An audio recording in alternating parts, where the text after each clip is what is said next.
किसान दी ते किसान दी ਜ਼ਮੀਨ ਦੀ ਜਿਹੜੀ ਹਾਲਤ ਆ ਉਹ ਬਦਤਰ ਹੁੰਦੀ ਜਾ ਰਹੀ ਹੈ। ਦੋਵਾਂ ਦੇ ਵਿੱਚ ਉਪਜਾਊ ਸ਼ਕਤੀ ਜਿਹੜੀ ਇੱਕ ਤਰੀਕੇ ਦੀ ਘਟ ਗਈ ਹੈ ਔਰ ਇਸ ਸਥਿਤੀ ਦੇ ਉੱਤੇ ਯਕਮੁਸ਼ਤ ਕਰਜ਼ ਮੁਆਫੀ ਹੀ ਕਾਫੀ ਰਹੇਗੀ ਜਾਂ ਹੋਰ ਵੀ ਉਪਰਾਲੇ ਕਰਨੇ ਜ਼ਰੂਰੀ ਨੇ। 47 ਲੱਖ ਕਰੋੜ ਦਾ ਕਰਜ਼ਾ ਪੂੰਜੀਪਤੀਆਂ ਦਾ ਮਾਫ ਕਰਤਾ ਸਾਰੀਆਂ ਸਰਕਾਰਾਂ ਨੇ। ਆ ਜਿਹੜੀ ਮੋਦੀ ਸਰਕਾਰ ਆ ਪਿਛਲੇ ਕੁਝ ਸਮੇਂ ਦੇ ਵਿੱਚ ਹੀ ਹੁਣ ਇਹਨਾਂ ਨੇ 2,09,000 ਕਰੋੜ ਦਾ ਕਰਜ਼ਾ ਕਾਰਪੋਰੇਟ ਘਰਾਣੇ ਦਾ ਮਾਫ ਕਰ ਦਿੱਤਾ। ਪਰ ਜਦੋਂ ਕਿਸਾਨ ਦੀ ਗੱਲ ਆਉਂਦੀ ਹੈ ਤੇ ਕਿਸਾਨ ਦੀ ਹੁਣ ਬਿਜਲੀ ਦੀ ਸਬਸਿਡੀ ਵੀ ਕਹਿੰਦੇ ਬੰਦ ਕਰ ਦਿਓ। ਸਾਡੀ ਜਿਹੜੀ ਜ਼ਮੀਨ ਹੈ ਉਹ ਬਹੁਤ ਜਗ੍ਹਾ ਤਾਂ ਜ਼ਮੀਨ ਨੂੰ ਕੈਂਸਰ ਹੋ ਗਿਆ ਔਰ ਬਹੁਤ ਸਾਰੀ ਜ਼ਮੀਨ ਦੇ ਵਿੱਚ ਕੈਮੀਕਲ ਜਿਹੜੀ ਖਾਦ ਹੈ ਤੁਸੀਂ ਇੰਨੀ ਯੂਜ਼ ਕਰੋਗੇ ਤਦ ਫਸਲ ਹੋਏਗੀ, ਨਹੀਂ ਤਾਂ ਨਹੀਂ ਹੋਏਗੀ। ਸਾਡੀ ਜਿਹੜੀ ਕੀਮਤ ਹੈ ਉਹ ਫਸਲ ਦੀ ਪੂਰੀ ਮਿਲੀ ਨਹੀਂ ਹੁਣ ਤੱਕ ਤੇ ਸਾਡੀ ਜ਼ਮੀਨ ਨੂੰ ਬੰਜਰ ਕਰ ਦਿੱਤਾ। ਇਹ ਸਰਕਾਰਾਂ ਦੀ ਪਾਲਿਸੀ ਨੇ। ਕਾਰਨਾਂ ਨੂੰ ਜਦੋਂ ਪੜਚੋਲਦੇ ਆ ਉਹਦੇ ਵਿੱਚ ਵਧੇਰੇ ਬੁੱਧੀਮਾਨੀ ਲੋਕ ਮੰਤਰੀ ਤੇ ਅਫਸਰਾਨ ਇਹ ਕਹਿ ਕੇ ਭੰਡ ਦੇ ਨਕਾਰਦੇ ਦੇਖਿਆ ਕਿ ਕਿਸਾਨ ਨੇ ਆਪਣੇ ਪੈਰਾਂ ਤੇ ਆਪ ਪਹਾੜਾ ਮਾਰਿਆ ਜੀ। ਜੇ ਬੰਦੇ ਨੇ ਸਰਕਾਰੀ ਦਰਬਾਰੀ ਤੇ ਜਗਾੜੀ ਬਣ ਕੇ ਉਹ ਢੋਲ ਵਜਾਉਣੇ ਨੇ ਤਾਂ ਉਹਨੂੰ ਬੁੱਧੀਮਾਨ ਕਹਿਣਾ ਵੀ ਕੋਈ ਬਹੁਤੀ ਸਿਆਣਪ ਵਾਲੀ ਗੱਲ ਨਹੀਂ। ਉਹਦਾ 2 ਜਮਾ 2 ਨੂੰ 4 ਦੀ ਬਜਾਏ 5 ਵੀ ਕਰ ਸਕਦਾ, 3 ਵੀ ਕਰ ਸਕਦਾ ਹੈ ਜਾਂ ਕੋਈ ਹੋਰ ਅੰਕੜਾ ਜਿਹੜਾ ਸਰਕਾਰਾਂ ਨੂੰ ਰਾਸ ਆਉਂਦਾ ਹੋਵੇ, ਕਾਰਪੋਰੇਸ਼ਨ ਨੂੰ ਰਾਸ ਆਉਂਦਾ ਹੋਵੇ, ਉਹ ਵੀ ਬਣਾ ਸਕਦਾ ਹੈਗਾ। ਆਪਣੇ ਆਪ ਨੂੰ ਬੁੱਧੀਮਾਨ ਕਹਾਉਂਦੇ ਲੋਕ ਹੈ ਜਾਂ ਜ਼ਿਆਦਾ ਵੱਡੇ ਰਾਜਸੀ ਲੋਕ ਹੈ, ਇਹ ਉਹਨਾਂ ਵਿਆਹਾਂ 'ਚ ਜਾਂਦੇ ਤਾਂ ਹੈਗੇ, ਇੱਕ ਸ਼ਗਨ ਦਾ ਲਿਫਾਫਾ ਜਿਹਾ ਫੜਾਉਂਦੇ ਨੇ ਉਹਨਾਂ ਨੂੰ ਜਿਹਦੇ ਵਿੱਚ ਥੋੜੇ ਜਿਹੇ ਪੈਸੇ ਹੁੰਦੇ ਨੇ ਤਾਂ ਕਿ ਉਹਨਾਂ ਲੋਕਾਂ ਨੂੰ ਮੁੜ ਕੇ ਵੋਟਾਂ ਵੀ ਲੈਣੀਆਂ, ਕੰਮ ਵੀ ਲੈਣਾ ਹੈ। ਜਿਹੜਾ ਕਿਸਾਨ ਸਵੇਰੇ ਤੜਕੇ ਉੱਠ ਕੇ 4 ਵਜੇ ਸਿਰ 'ਚ ਧੂੜਾ ਫੱਕ ਲੈਂਦਾ ਹੈ, ਰਾਤ 11 ਵਜੇ ਤੱਕ ਉਹਦੇ ਸਿਰ 'ਚ ਰਹਿੰਦਾ ਹੈ ਤੇ ਫਿਰ ਉਹਨੂੰ ਕੋਈ ਹੱਕ ਨਹੀਂ ਉਹ ਖਰਚੇ ਕਰ ਸਕੇ। ਸਹਾਇਕ ਧੰਦੇ ਬਿਲਕੁਲ ਚੱਲ ਸਕਦੇ। ਤੁਸੀਂ ਦੁੱਧ ਦੀ ਗੱਲ ਕੀਤੀ ਹੈ, ਸਾਡੇ ਦੁੱਧ ਦੀ ਖਪਤ ਜਿੰਨੀ ਹੈ ਦੁੱਧ ਪੂਰਾ ਹੀ ਨਹੀਂ ਹੋ ਸਕਦਾ। ਉਹਨੂੰ ਉਹਦਾ ਮੁੱਲ ਪੂਰਾ ਮਿਲੇ ਫਿਰ ਕਿਸਾਨ ਨੂੰ। ਸਹਾਇਕ ਧੰਦੇ ਕਦੇ ਹੀ ਪਾਸ ਹੋ ਸਕਦੇ ਆ ਜੇਕਰ ਇਮਾਨਦਾਰੀ ਨਾਲ ਸਰਕਾਰਾਂ ਹਰ ਕੰਮ ਦੇ ਵਿੱਚ ਇਮਾਨਦਾਰੀ ਵਿਖਾਉਣ, ਬੇਈਮਾਨੀ ਨੂੰ ਬੰਦ ਕਰਨ, ਇਹ ਕਰਪਸ਼ਨ ਬੰਦ ਹੋਵੇ, ਜਿਹੜੀ ਹੇਰਾਫੇਰੀ ਆ, ਜਿਹੜਾ ਡੁਪਲੀਕੇਸੀ ਆ ਬੰਦ ਹੋਵੇ। ਜਿਹੜਾ ਕੰਮ ਮੈਂ ਕਰਦਾ ਉਹ ਹਰ ਕਿਸਾਨ ਕਰਨ ਲੱਗੇ ਤਾਂ ਆਪਾਂ ਇੱਕ ਤਾਂ ਨਵੀਂ ਰੀਤ ਤੋਰਾਂਗੇ। ਜਿਹੜਾ ਵਰਕ ਕਲਚਰ ਪੰਜਾਬ ਦੇ ਵਿੱਚ ਖਤਮ ਹੋ ਗਿਆ ਉਹਨੂੰ ਦੁਬਾਰਾ ਸ਼ੁਰੂ ਕਰਾਂਗੇ ਜੀ। ਸਰਕਾਰਾਂ ਆਪਣੇ ਲਈ ਕੁਝ ਨਹੀਂ ਕਰ ਰਹੀਆਂ। ਆਪਾਂ ਪਿਛਲੇ 70 ਸਾਲਾਂ ਤੋਂ ਦੇਖ ਰਹੇ ਹਾਂ ਹਰ ਇੱਕ ਸਰਕਾਰ ਆ ਕੇ ਵਾਅਦੇ ਕਰਕੇ ਮੁੱਕਰ ਜਾਂਦੀ ਹੈ, ਚਾਹੇ ਉਹ ਕਰਜ਼ਾ ਮਾਫੀ ਹੋਵੇ, ਚਾਹੇ MSP ਦੀ ਗੱਲ ਹੋਵੇ, ਚਾਹੇ MSP ਵਧਾਉਣ ਦੀ ਗੱਲ ਹੋਵੇ। ਇਹ ਇੰਨਾ ਈਜ਼ੀ ਨਹੀਂ ਜਿੰਨਾ ਸਾਡਾ ਵੀਰ ਕਹਿ ਰਿਹਾ, ਕਿਉਂਕਿ ਇਹਨਾਂ ਨੇ ਕਿਹਾ ਪੂਰੇ ਪੰਜਾਬ 'ਚ 100 ਫਾਰਮ ਹੋਣਗੇ। ਜਦੋਂ ਸਾਰੇ ਹੀ ਕਿਸਾਨ ਇਧਰ ਨੂੰ ਚੱਲ ਪਏ ਫਿਰ ਕੀ ਹੱਲ ਹੈ? ਆਪਾਂ ਇਹ ਵੇਖੀਏ। ਮੈਂ ਬੇਨਤੀ ਕਰਾਂਗਾ, ਗੁਰਸਿਮਰਨ ਜੀ ਨੇ ਬਹੁਤ ਅੱਛਾ ਤਰਕ ਦਿੱਤਾ ਵੀ ਸਾਨੂੰ ਵਧਣਾ ਚਾਹੀਦਾ, ਪਰ ਮੈਂ ਇਹ ਗੱਲ ਕਹੂੰਗਾ ਜਿੰਨਾ ਚਿਰ ਸਰਕਾਰਾਂ ਸਪੋਰਟ ਨਹੀਂ ਕਰਦੀਆਂ, ਥੋੜੇ ਸਮੇਂ ਲਈ ਤਾਂ ਹੈ, ਥੋੜੇ ਫਾਰਮਾਂ ਲਈ ਤਾਂ ਹੈ, ਇਹ ਸੰਭਵ ਹੈ। ਜਦੋਂ ਸਾਰੇ ਸਾਡੇ ਫਾਰਮਰ ਇੱਕ ਪਾਸੇ ਨੂੰ ਹੋ ਜਾਣ, ਕਦੇ ਵੀ ਤੁਸੀਂ ਵੇਖ ਲਓ ਆਲੂ ਦੀ ਫਸਲ ਲਾਉਂਦੇ ਆ, ਆਲੂ ਨੂੰ ਨਹੀਂ ਕੋਈ ਪੁੱਛਦਾ, ਛਿੱਟਣਾ ਪੈਂਦਾ ਢੇਰਾਂ ਤੇ ਲਿਜਾ ਕੇ। ਸਤਿ ਸ਼੍ਰੀ ਅਕਾਲ, ਤੁਸੀਂ ਵੇਖ ਰਹੇ ਹੋ ਰੋਜ਼ਾਨਾ ਸਪੋਕਸਮੈਨ ਦੀ ਸਪੋਕਸਮੈਨ ਡਿਬੇਟ 'ਚ ਨਵਜੋਤ ਸਿੰਘ ਢਾਲੀਵਾਲ ਵੱਲੋਂ ਸਵਾਗਤ ਹੈ। ਅੱਜ ਗੱਲ ਕਿਸਾਨ ਦੀ ਕਿਰਸਾਨੀ ਦੀ ਕਰਾਂਗੇ, ਕਿਸਾਨ ਦੀ ਉਸ ਹਾਲਤ ਦੀ ਕਰਾਂਗੇ ਜਿਸ ਕਰਕੇ ਉਹ ਉਸ ਰਾਹ ਤੇ ਪੈਂਦਾ ਜਿੱਥੇ ਵਾਪਸ ਆਉਣ ਲਈ ਕੋਈ ਰਸਤਾ ਨਹੀਂ ਬਚਦਾ, ਭਾਵ ਖੁਦਕੁਸ਼ੀ। ਸਮੁੱਚੇ ਪੰਜਾਬ ਦੀ ਹੀ ਨਹੀਂ ਮੁਲਕ ਦੀ ਇਹ ਹਾਲਾਤ ਹੈ ਕਿ ਹਰ ਥਾਂ ਦੇ ਉੱਤੇ ਕਿਸਾਨ ਜਿਹੜੇ ਆ ਉਹ ਕਰਜ਼ੇ ਦੇ ਹੇਠ ਦਬੇ ਹੋਏ ਆ ਔਰ ਪੰਜਾਬ ਦੀ ਜਿਹੜੀ ਕਰਜ਼ੇ ਦੀ ਪੰਡ ਹੈ ਇਹ ਹੋਰ ਭਾਰੀ ਹੋ ਗਈ ਹੈ। ਹਾਲਾਂਕਿ ਦਾਅਵੇ ਜਿਹੜੇ ਸਰਕਾਰਾਂ ਨੇ ਕਿਸਾਨ ਕਰਜ਼ ਮੁਆਫੀ ਦੇ ਕੀਤੇ ਸੀ, ਕਿਸਾਨਾਂ ਦੇ ਕਰਜ਼ ਮਾਫ ਕਰਨ ਦੇ ਕੀਤੇ ਸੀ, ਇੱਕ ਮੁਸ਼ਤ ਜਿਹੜੇ ਹੈ ਕਿ ਕਿਸਾਨਾਂ ਦੇ ਕਰਜ਼ੇ ਤੇ ਲੀਕ ਮਾਰਨ ਦੇ ਕੀਤੇ ਸੀ ਤੇ ਨਵੇਂ ਕਈ ਤਰ੍ਹਾਂ ਦੇ ਉਪਰਾਲੇ ਕਰਨ ਦੀ ਜਿਹੜੇ ਯੂਨੀਵਰਸਿਟੀਜ਼ ਦੇ ਵੱਲੋਂ ਵੀ ਦਾਅਵੇ ਕੀਤੇ ਗਏ ਕਿ ਇਹਨਾਂ ਦੇ ਨਾਲ ਪੈਦਾਵਾਰ ਵੱਧ ਹੋਏਗੀ। ਪਰ ਲੈ ਦੇ ਕੇ ਪੰਜਾਬ ਦੇ ਕੋਲ ਜਿਹੜਾ ਬਚਿਆ ਕੁੱਲ ਹਾਸਲ ਜਿਹੜਾ ਹੈ ਉਹ ਗ੍ਰੀਨ ਰੈਵੋਲੂਸ਼ਨ ਤੋਂ ਬਾਅਦ ਇਹ ਹੈ ਕਿ ਤਕਰੀਬਨ ਆਲਮੋਸਟ ਪੰਜਾਬ ਨੂੰ ਇੱਕ ਕੈਂਸਰ ਮਿਲ ਗਿਆ, ਦੂਜਾ ਪਾਣੀ ਇਹਦਾ ਖਤਮ ਹੋ ਗਿਆ ਤੇ ਜਿਹੜਾ ਬਚਿਆ ਹੋਇਆ ਪਾਣੀ ਯੂਰੇਨੀਅਮ ਵਾਲਾ ਉਹ ਸਿਰਫ ਬਿਮਾਰੀਆਂ ਵੰਡ ਰਿਹਾ, ਤਰ੍ਹਾਂ ਦੀਆਂ ਬਿਮਾਰੀਆਂ ਵੰਡ ਰਿਹਾ। ਤੇ ਇਸ ਕਰਜ਼ੇ ਦੀ ਜਿਹੜੀ ਫਿਗਰ ਸੰਸਦ ਦੇ ਵਿੱਚ ਦਿੱਤੀ ਗਈ ਹੈ ਉਹ ਕਾਫੀ ਹੈਰਾਨ ਤੇ ਪਰੇਸ਼ਾਨ ਕਰਨ ਵਾਲੀ ਹੈ। ਇੱਕ ਵਾਰੀ ਤੁਹਾਨੂੰ ਦੱਸ ਦਿੰਦੇ ਆ ਕਿ ਜਿਹੜੇ ਸੂਬਿਆਂ ਦੇ ਜਿਹੜੇ ਕਰਜ਼ ਦੀ ਪ੍ਰਤੀ ਪਰਿਵਾਰ ਜਿਹੜੀ ਔਸਤ ਹੈ ਉਹਦੇ ਵਿੱਚ ਪੰਜਾਬ ਜਿਹੜਾ ਹੈ ਸਭ ਤੋਂ ਉੱਤੇ ਹੈ। 2.95 ਲੱਖ ਰੁਪਏ ਕਿਸਾਨ ਜਿਹੜਾ ਹਰ ਪਰਿਵਾਰ ਆ ਉਹ ਕਰਜ਼ੇ ਦੀ ਮਾਰ ਦੇ ਵਿੱਚ ਹੈ। ਗੁਜਰਾਤ ਦੀ ਜਿਹੜੀ ਇਹ ਰੇਸ਼ੋ ਹੈ 2.28 ਲੱਖ ਰੁਪਏ, ਹਰਿਆਣਾ 2.11 ਲੱਖ ਰੁਪਏ ਤੇ ਆਂਧਰਾ ਪ੍ਰਦੇਸ਼ 1.72 ਲੱਖ ਰੁਪਏ ਪ੍ਰਤੀ ਕਿਸਾਨ ਪਰਿਵਾਰ ਜਿਹੜਾ ਕਰਜ਼ ਦੇ ਹੇਠ ਹੈ। ਔਰ ਇਸੇ ਤਰ੍ਹਾਂ ਕੇਰਲਾ ਦੀ ਫਿਗਰ ਜਿਹੜੀ ਆ ਉਹ 1.5 ਲੱਖ ਦੇ ਨੇੜੇ ਆ, ਮੱਧ ਪ੍ਰਦੇਸ਼ 1.40 ਹੈ, यूपी 1.13 ਲੱਖ ਰੁਪਏ ਹੈ, ਪੱਛਮੀ ਬੰਗਾਲ ਜਿਹੜਾ ਹੈ ਉਹ ਸਭ ਤੋਂ ਘੱਟ ਹੈ, ਉਹ 80,000 ਰੁਪਏ ਪ੍ਰਤੀ ਕਿਸਾਨ ਪਰਿਵਾਰ ਜਿਹੜੇ ਕਰਜ਼ੇ ਦੇ ਹੇਠ ਨੇ। ਪੰਜਾਬ ਦੇ ਉੱਤੇ 73,673.62 ਕਰੋੜ ਰੁਪਏ ਜਿਹੜਾ ਕਿਸਾਨ ਪੰਜਾਬ ਦੇ ਉੱਤੇ ਕਰਜ਼ਾ ਹੈ। ਔਰ ਇਸ ਦੇ ਵਿੱਚ ਸਭ ਤੋਂ ਵੱਧ ਜਿਹੜਾ ਵਪਾਰਕ ਬੈਂਕਾਂ ਦਾ ਕਰਜ਼ਾ ਹੈ, ਔਰ ਇਸ ਤੋਂ ਇਲਾਵਾ ਜਿਹੜੇ ਸਹਿਕਾਰੀ ਬੈਂਕਾਂ ਤੋਂ ਕਰਜ਼ਾ ਹੈ ਉਹ 50,000 ਕਿਸਾਨ ਨੇ ਜਿਨ੍ਹਾਂ ਦਾ ਨੋਮੀਨਲ ਜਿਹੜਾ ਉੱਥੇ ਕਰਜ਼ ਆਉਂਦਾ ਹੈ, ਜਿਹੜੀ ਕਿ ਯੋਜਨਾ ਦੇ ਅਧੀਨ ਆਉਂਦਾ, ਯਾਨੀ ਕਿ 90% ਹੈ ਜਿਹੜਾ ਕਰਜ਼ਾ ਹੈ ਉਹ ਯੋਜਨਾ ਦੇ ਵਿੱਚ ਨਹੀਂ ਆਉਂਦਾ। ਸੋ ਜਿਹੜਾ ਪ੍ਰਤੀ ਪਰਿਵਾਰ ਜਿਹੜਾ ਕਰਜ਼ੇ ਦੀ ਜੇਕਰ ਇਸ ਵੰਡ ਨੂੰ ਕਰਕੇ ਦੇਖ ਰਹੇ ਹਾਂ, ਪ੍ਰਤੀ ਪਰਿਵਾਰ ਜਿਹੜਾ ਕਰਜ਼ੇ ਹੈ ਉਹ ਚਾਹੇ ਮੇਘਾਲਿਆ ਦੀ ਗੱਲ ਕਰੀਏ, ਪੰਜਾਬ ਦੀ ਗੱਲ ਕਰੀਏ, ਹਰਿਆਣਾ ਦੀ ਗੱਲ ਕਰੀਏ, ਉਹਨਾਂ ਦੇ ਵਿੱਚ ਕਰਮਵਾਰ 29,000, 26,700, 22,841, ਰਾਜਸਥਾਨ ਦੇ ਵਿੱਚ 12,500, ਛੱਤੀਸਗੜ੍ਹ ਦੇ ਵਿੱਚ 9,667 ਜਿਹੜਾ ਮਹੀਨਾਵਾਰ ਆਮਦਨ ਪ੍ਰਤੀ ਕਿਸਾਨ ਪਰਿਵਾਰ ਦੀ ਜਿਹੜੀ ਇਹਦੇ ਵਿੱਚ ਆਉਂਦੀ ਹੈ। ਆਮਦਨ ਘੱਟ ਹੈ, ਖਰਚੇ ਵੱਧ ਹੈ, ਇਸੇ ਕਰਕੇ ਹੀ ਜਿਹੜੇ ਹੈ ਇਹ ਸਾਰੇ ਕਾਰਨ ਬਣਦੇ ਆ। ਔਰ ਜਿਹੜੇ ਕਾਰਨ ਸੰਸਦ ਦੇ ਵਿੱਚ ਦੱਸੇ ਗਏ, ਇੱਕ ਵਾਰੀ ਉਹ ਵੀ ਤੁਹਾਡੇ ਨਾਲ ਸਾਂਝੇ ਕਰ ਲੈਂਦੇ ਆ। ਬਾਕੀ ਤਾਂ ਇਸ ਚਰਚਾ ਦੇ ਵਿੱਚ ਵਿਚਾਰਾਂਗੇ ਹੀ, ਕਿਉਂਕਿ ਜਿਹੜੀ ਜ਼ਮੀਨੀ ਹਕੀਕਤਾਂ ਤੋਂ ਅੰਕੜੇ ਕਈ ਵਾਰੀ ਮੇਲ ਨਹੀਂ ਖਾਂਦੇ। ਜਿਹੜੇ ਕਿਸਾਨ ਕਰਜ਼ ਦੀ ਮਾਰ ਹੇਠ ਨੇ, ਕਾਰਨ ਕੀ ਬਣਿਆ ਉਹਨਾਂ ਦੀ ਵੀ ਜਿਹੜਾ ਕਰਜ਼ੇ ਦਾ, ਉਹਦੇ ਵਿੱਚ ਫਸਲ ਦੀ ਜਿਹੜੀ ਸਹੀ ਕੀਮਤ ਨਾ ਮਿਲਣਾ, ਜਿਹੜੀ ਕਿ MSP ਦੀ ਡਿਮਾਂਡ ਵਾਰ-ਵਾਰ ਹੁੰਦੀ ਹੈ ਪਰ MSP ਮਿਲਦੀ ਕੇਵਲ 2 ਫਸਲਾਂ ਤੇ ਪੰਜਾਬ ਦੇ ਵਿੱਚ, ਬਾਕੀ ਤਾਂ ਮਿਲਦੀ ਨਹੀਂ। ਉਸ ਤੋਂ ਬਾਅਦ ਇਹਦੇ ਵਿੱਚ ਕੁਦਰਤੀ ਮਾਰ ਦੀ ਗੱਲ ਕੀਤੀ ਗਈ ਹੈ, ਚਾਹੇ ਉਹ ਹੜ੍ਹ ਹੋਣ, ਮੀਂਹ ਹੋਵੇ, ਸੋਕਾ ਹੋਵੇ, ਕੋਰਾ ਹੋਵੇ, ਤੇ ਖੇਤੀ ਲਾਗਤ ਦਾ ਜਿਹੜਾ ਵਧਣਾ ਹੈ, ਜਿਵੇਂ ਡੀਜ਼ਲ ਪੈਟਰੋਲ ਦੇ ਖਰਚੇ ਵੱਧ ਗਏ, ਬੀਜਾਂ, ਰੇਹਾਂ, ਸਪਰੇਹਾਂ, ਖੇਤੀ ਸੰਦਾਂ ਦੀ ਕੀਮਤ ਵੱਧ ਗਈ ਹੈ ਤੇ ਜਿਹੜੀ ਉਸ ਤਰੀਕੇ ਨਾਲ ਖਰਚੇ ਕੰਟਰੋਲ 'ਚ ਨਹੀਂ ਰਹਿੰਦੇ। ਔਰ ਇਹਦੇ ਵਿੱਚ ਵਿਦੇਸ਼ ਜਾਣ ਦਾ ਜਿਹੜਾ ਰੁਝਾਨ ਹੈ ਉਹਨੂੰ ਅਹਿਮ ਦੱਸਿਆ ਗਿਆ ਹੈ ਕਿ ਜਿਹੜਾ ਵਿਦੇਸ਼ ਜਾਣ ਦਾ ਰੁਝਾਨ ਹੈ ਤੇ ਜਮਾਂ ਜਿਹੜੇ ਆਪਣੇ ਵਿਆਹ ਸ਼ਾਦੀ ਦੇ ਭੋਗਾਂ ਦੇ ਜਿਹੜੇ ਹੋਰ ਇੱਦਾਂ ਦੀਆਂ ਸੈਰੇਮਨੀਜ਼ ਨੇ ਉਹਨਾਂ ਤੇ ਖਰਚਾ ਕਾਫੀ ਜ਼ਿਆਦਾ ਕੀਤਾ ਜਾਂਦਾ ਹੈ। ਉਹਦੇ ਕਰਕੇ ਵੀ ਕਰਜ਼ ਦੇ ਕਿਸਾਨ ਹੇਠ ਜਿਹੜਾ ਹੈ ਉਹ ਚੱਲਦਾ ਹੈ। ਔਰ ਸਰਕਾਰਾਂ ਤੇ ਭਰੋਸਾ ਨਹੀਂ, ਸਮੇਂ ਸਿਰ ਵਿੱਤੀ ਮਦਦ ਜਿਹੜੀ ਆ ਉਹ ਨਹੀਂ ਮਿਲਦੀ। ਮਿਸਾਲ ਦੇ ਤੌਰ ਤੇ ਜਿਵੇਂ ਹੁਣ ਹੜ੍ਹ ਆਏ ਨੇ ਤੇ ਜਦੋਂ ਨਾਲ ਦੀ ਨਾਲ ਗਰਦੌਰੀਆਂ ਹੋਣ ਤੇ ਰਾਹਤ ਮਿਲੇ, ਕਿਉਂਕਿ ਕਿਸਾਨ ਦੀ ਇੱਕ ਫਸਲ ਮਰ ਜੇ ਉਹ ਕਈ ਸਾਲ ਪਿੱਛੇ ਪੈ ਜਾਂਦਾ। ਸੋ ਇਹਦੇ ਉੱਤੇ ਸਿਆਸਤਦਾਨਾਂ ਦੇ ਜਿਹੜੇ ਦਾਅਵੇ ਹੈ, ਪ੍ਰਧਾਨ ਮੰਤਰੀ ਨਰਿੰਦਰ ਮੋਦੀ ਹੋਰੀ ਦੀ ਪਾਰਟੀ ਜਿਹੜੀ BJP ਸਰਕਾਰ ਜਿਹੜੀ ਆ ਉਹ ਦਾਅਵਾ ਕਰਦੀ ਹੈ ਕਿ ਅਸੀਂ 6,000 ਰੁਪਏ ਕਿਸਾਨ ਨੂੰ ਦਿੰਦੇ ਹਾਂ, ਪਰ ਇਹ ਗੱਲ ਨਹੀਂ ਕਰਦੇ ਕਿ 6,000 ਰੁਪਇਆ ਮਹੀਨਾ ਦਿੰਦੇ ਆ ਜਾਂ 6,000 ਰੁਪਇਆ ਸਾਲ ਦਾ ਦਿੰਦੇ ਆ ਜਾਂ ਕੀ ਕਰਦੇ ਆ, ਕਿਉਂਕਿ ਅੰਕੜੇ ਨੇ। ਔਰ ਇਹ ਵੀ ਗੱਲ ਨਹੀਂ ਹੁੰਦੀ ਕਿ 6,000 ਕਿੰਨੇ ਕਿਸਾਨਾਂ ਨੂੰ ਦਿੰਦੇ ਆ। ਸੋ ਇਸ ਦੇ ਉੱਤੇ ਰਾਹੁਲ ਗਾਂਧੀ ਹੋਰਾਂ ਦਾ ਕੀ ਕਹਿਣਾ, ਇੱਕ ਵਾਰੀ ਉਹ ਸੁਣ ਲੈਂਦੇ ਆ। किसानों को उनकी फसल की उचित कीमत मिले, इसे लेकर हमारी सरकार शुरू से बहुत गंभीर रही है। पिछले 9 साल में MSP को बढ़ाकर MSP पर खरीदकर 15 लाख करोड़ रुपए से ज्यादा किसानों को दिए गए हैं। यानी हिसाब लगाए तो हर वर्ष केंद्र सरकार आज 6.5 लाख करोड़ रुपए से अधिक खेती और किसानों पर खर्च कर रही है। जो किसान है उसको चारों ओर से घेरा जा रहा है, उसको डायरेक्टली मारा जा रहा है। फ्यूल प्राइसेस से लेकर डायरेक्ट डीजल पेट्रोल के प्राइस से डायरेक्ट मारा जा रहा है, उसको इनडायरेक्टली मारा जा रहा है। बीमा का वो पैसा देता है, तूफान आता है, आंधी आती है, उसको पैसा नहीं मिलता।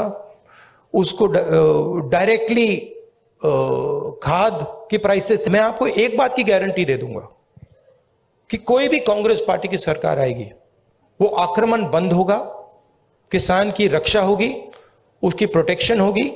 और अगर हम अरबपतियों का लाखों करोड़ रुपए कर्जा माफ कर सकते हैं तो हम किसानों की भी मदद कर सकते हैं। ये मैं आपको गारंटी करके। ਸੋ ਇਹ ਤਾਂ ਕੇਂਦਰ ਦੀ ਸਿਆਸਤ ਦੇ ਵਿੱਚੋਂ ਆਏ ਹੋਏ ਬੋਲ ਨੇ। ਪੰਜਾਬ ਦੀ ਸਿਆਸਤ ਇਸ ਬਾਬਤ ਕੀ ਕਹਿੰਦੀ ਹੈ, ਇਹ ਸੁਣ ਲੈਂਦੇ ਹਾਂ, ਫਿਰ ਚਰਚਾ ਨੂੰ ਅੰਜਾਮ ਦੇਵਾਂਗੇ। ਨਕਲੀ ਬੀਜ ਤੇ ਸੌਦਾ ਕਰਦੇ ਰਹੇ, ਨਕਲੀ ਸਪਰੇਆਂ ਤੇ ਸੌਦਾ ਕਰਦੇ ਰਹੇ, ਉਹ ਮਰੇ ਖਪੇ, ਕੋਈ ਉਹਦੇ ਵੱਲ ਧਿਆਨ ਨਹੀਂ ਦਿੱਤਾ ਕਿਸੇ ਨੇ। ਖੇਤੀ ਦੇ ਤਕਨੀਕਾਂ ਬਦਲ ਗਈਆਂ, ਸਾਡੀ ਧਰਤੀ ਦੇ ਵਿੱਚ ਕੋਈ ਉਪਜਾਊ ਸ਼ਕਤੀ ਦੀ ਕਮੀ ਨਹੀਂ ਆਈ। ਸਪੀਕਰ ਸਾਹਿਬ, ਲੋਕ ਮਿਹਨਤੀ ਨੇ, ਲੋਕਾਂ ਦੀ ਮਿਹਨਤ 'ਚ ਕੋਈ ਕਮੀ ਨਹੀਂ। ਮੌਸਮ ਬਹੁਤ ਕਮਾਲ ਹੈ, ਸਾਨੂੰ ਮੌਸਮ 'ਚ ਕੋਈ ਬਹੁਤ ਵੱਡਾ ਬਦਲਾਅ ਨਹੀਂ ਆਇਆ, ਪਰ ਕਿਉਂਕਿ ਖੇਤੀ ਕਰਨ ਦੇ ਤਰੀਕੇ ਬਦਲ ਗਏ, ਸਾਡੇ ਕਿਸਾਨ ਨੂੰ ਅਪਡੇਟ ਨਹੀਂ ਕੀਤਾ ਗਿਆ।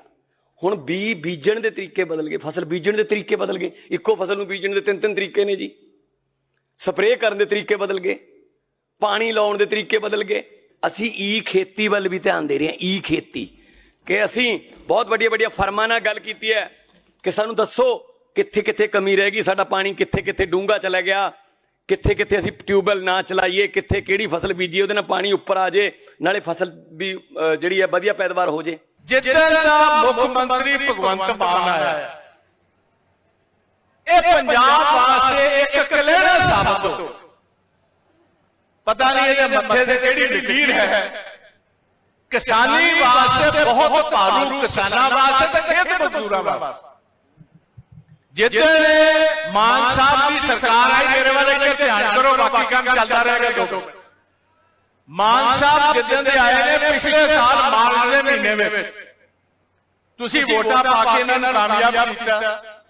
17 ਮਾਰਚ ਨੂੰ ਇਹਨਾਂ ਦੀ ਸਰਕਾਰ ਬਣੀ। ਪਹਿਲੀ ਕਣਕ ਜਦੋਂ ਕਟਾਈ ਹੋਈ ਹੈ ਅਪ੍ਰੈਲ ਦੇ ਮਹੀਨੇ ਵਿੱਚ, ਤੇ ਪਹਿਲੀ ਵਾਰ 5-5 ਕੁਇੰਟਲ ਕਿੱਲੇ ਪਿੱਛੇ ਗਲੋਬਲ ਵਾਰਮਿੰਗ, ਗਰਮੀ ਦੇ ਕਾਰਨ ਝਾੜ ਘਟ ਗਿਆ। ਘਟਿਆ ਕਿ ਨਹੀਂ ਦੱਸੋ ਕਿਸਾਨ ਭਰਾਵਾਂ ਨੇ? ਘਟਿਆ। ਤੇ ਬਿਨਾਂ ਕਿਸੇ ਦੇਰੀ ਤੋਂ ਚਰਚਾ 'ਚ ਆਏ ਹੋਏ ਮਹਿਮਾਨਾਂ ਦਾ ਰਸਮੀ ਤਾਰੁਫ ਕਰਵਾਉਂਦਾ ਹੋਇਆ ਉਹਨਾਂ ਦਾ ਇਸ ਚਰਚਾ 'ਚ ਇਸਤਕਬਾਲ ਕਰਾਂਗੇ। ਉੱਘੇ ਅਰਥ ਸ਼ਾਸਤਰੀ ਡਾਕਟਰ ਗਿਆਨ ਸਿੰਘ ਸਾਡੇ ਨਾਲ ਜੁੜਿਆ। ਡਾਕਟਰ ਸਾਹਿਬ, ਤੁਹਾਡਾ ਇਸ ਚਰਚਾ 'ਚ ਸਵਾਗਤ ਹੈ।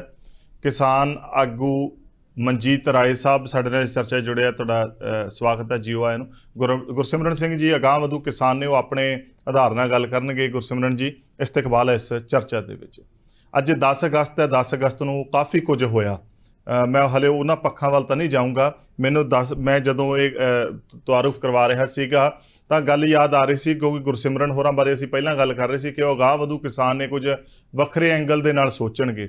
10 ਅਗਸਤ ਨੂੰ ਮੁਲਕ ਦੀ ਤਕਸੀਮ ਤੋਂ ਬਾਅਦ ਲਹਿੰਦੇ ਪੰਜਾਬ ਚਲੇ ਗਏ ਉੱਘੇ ਸ਼ਾਇਰ ਬਾਬੂ ਰਾਜਬ ਅਲੀ ਹੋਰਾਂ ਦਾ ਜਨਮ ਹੁੰਦਾ ਹੈ, ਤੇ ਉਹਨਾਂ ਨੇ ਇੱਕ ਮਿਹਣਾ ਵੀ ਮਾਰਿਆ ਸੀਗਾ, ਥੋੜ੍ਹਾ ਜਿਹਾ ਉਹਨਾਂ ਨੂੰ ਜਗਾਇਆ ਵੀ ਸੀਗਾ ਨੌਜਵਾਨ ਮੁੰਡਿਆਂ ਨੂੰ ਉਸ ਵੇਲੇ ਦੇ ਨੂੰ, ਵੀ ਉੱਠੋ ਤੁਸੀਂ ਕੰਮ ਕਰੋ। ਤਾਂ ਉਹਨਾਂ ਨੇ ਇੱਕ ਜਿਹੜੀਆਂ ਆਪਣੇ 72 ਕਲਾ ਛੰਦ ਸੀ, ਉਹਦੇ 'ਚ ਇੱਕ ਕੋਈ ਗੱਲ ਲਿਖੀ ਸੀ, ਉਹ ਮੇਰੇ ਹੁਣ ਯਾਦ ਆ ਰਹੀ ਸੀਗੀ ਕਿ 12-12 ਘੰਟੇ ਡਿਊਟੀਆਂ ਲੱਗੀਆਂ, ਹੈਟ ਲੈਣ ਧੁੱਪ ਤੋਂ ਟੋਟਣੀ ਸੜ ਗਈ, ਮਾਂ ਦੇ ਮੱਖਣੀ ਖਾਣਿਓ ਜੀ ਸੂਰਮਿਓ, ਪੁੱਤਰੋ ਚਬਾਰਿਓ ਉਤਰੋਂ, ਫਰਕ ਦੇ ਬਾਜੂ ਜਵਾਨੀ ਚੜ੍ਹ ਗਈ। ਇਹਦੇ ਵਿੱਚ ਪਹਿਲੀ ਜਿਹੜੇ ਉਹਨਾਂ ਨੇ ਛੰਦ ਦੇ ਵਿੱਚ ਗੱਲ ਕਹੀ ਸੀ ਕਿ ਨਵੇਂ ਟਿੱਬੇ ਜੇ ਢਾਲੇ, ਨਵੇਂ ਕੱਢੇ ਖਾਲੇ, ਜਾਣ ਕਾਰਖਾਨੀ ਯਾਦ ਆ ਜੇ ਨਾਨੀ।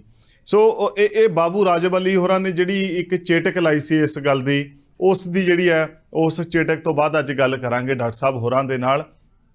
ਸੋ ਗੱਲਬਾਤ ਸ਼ੁਰੂ ਕਰਦੇ ਹਾਂ। ਡਾਕਟਰ ਗਿਆਨ ਸਿੰਘ ਹੋਰਾਂ ਤੋਂ ਮੈਂ ਪਹਿਲਾ ਸਵਾਲ ਜ਼ਰੂਰ ਇਸ ਚਰਚਾ 'ਚ ਲੈਣਾ ਚਾਹੂੰਗਾ। ਡਾਕਟਰ ਸਾਹਿਬ, ਮੈਂ ਨਹੀਂ ਚਾਹੁੰਦਾ ਕਿ ਅਸੀਂ ਕਾਰਨ ਵਾਲੇ ਪਾਸੇ ਜਾਈਏ ਵੀ ਕਰਜ਼ਾ ਕਿਉਂ ਚੜ੍ਹਿਆ, ਕਿਵੇਂ ਚੜ੍ਹਿਆ, ਬਹੁਤ ਸਾਰੇ ਕਾਰਨ ਹੋਣਗੇ।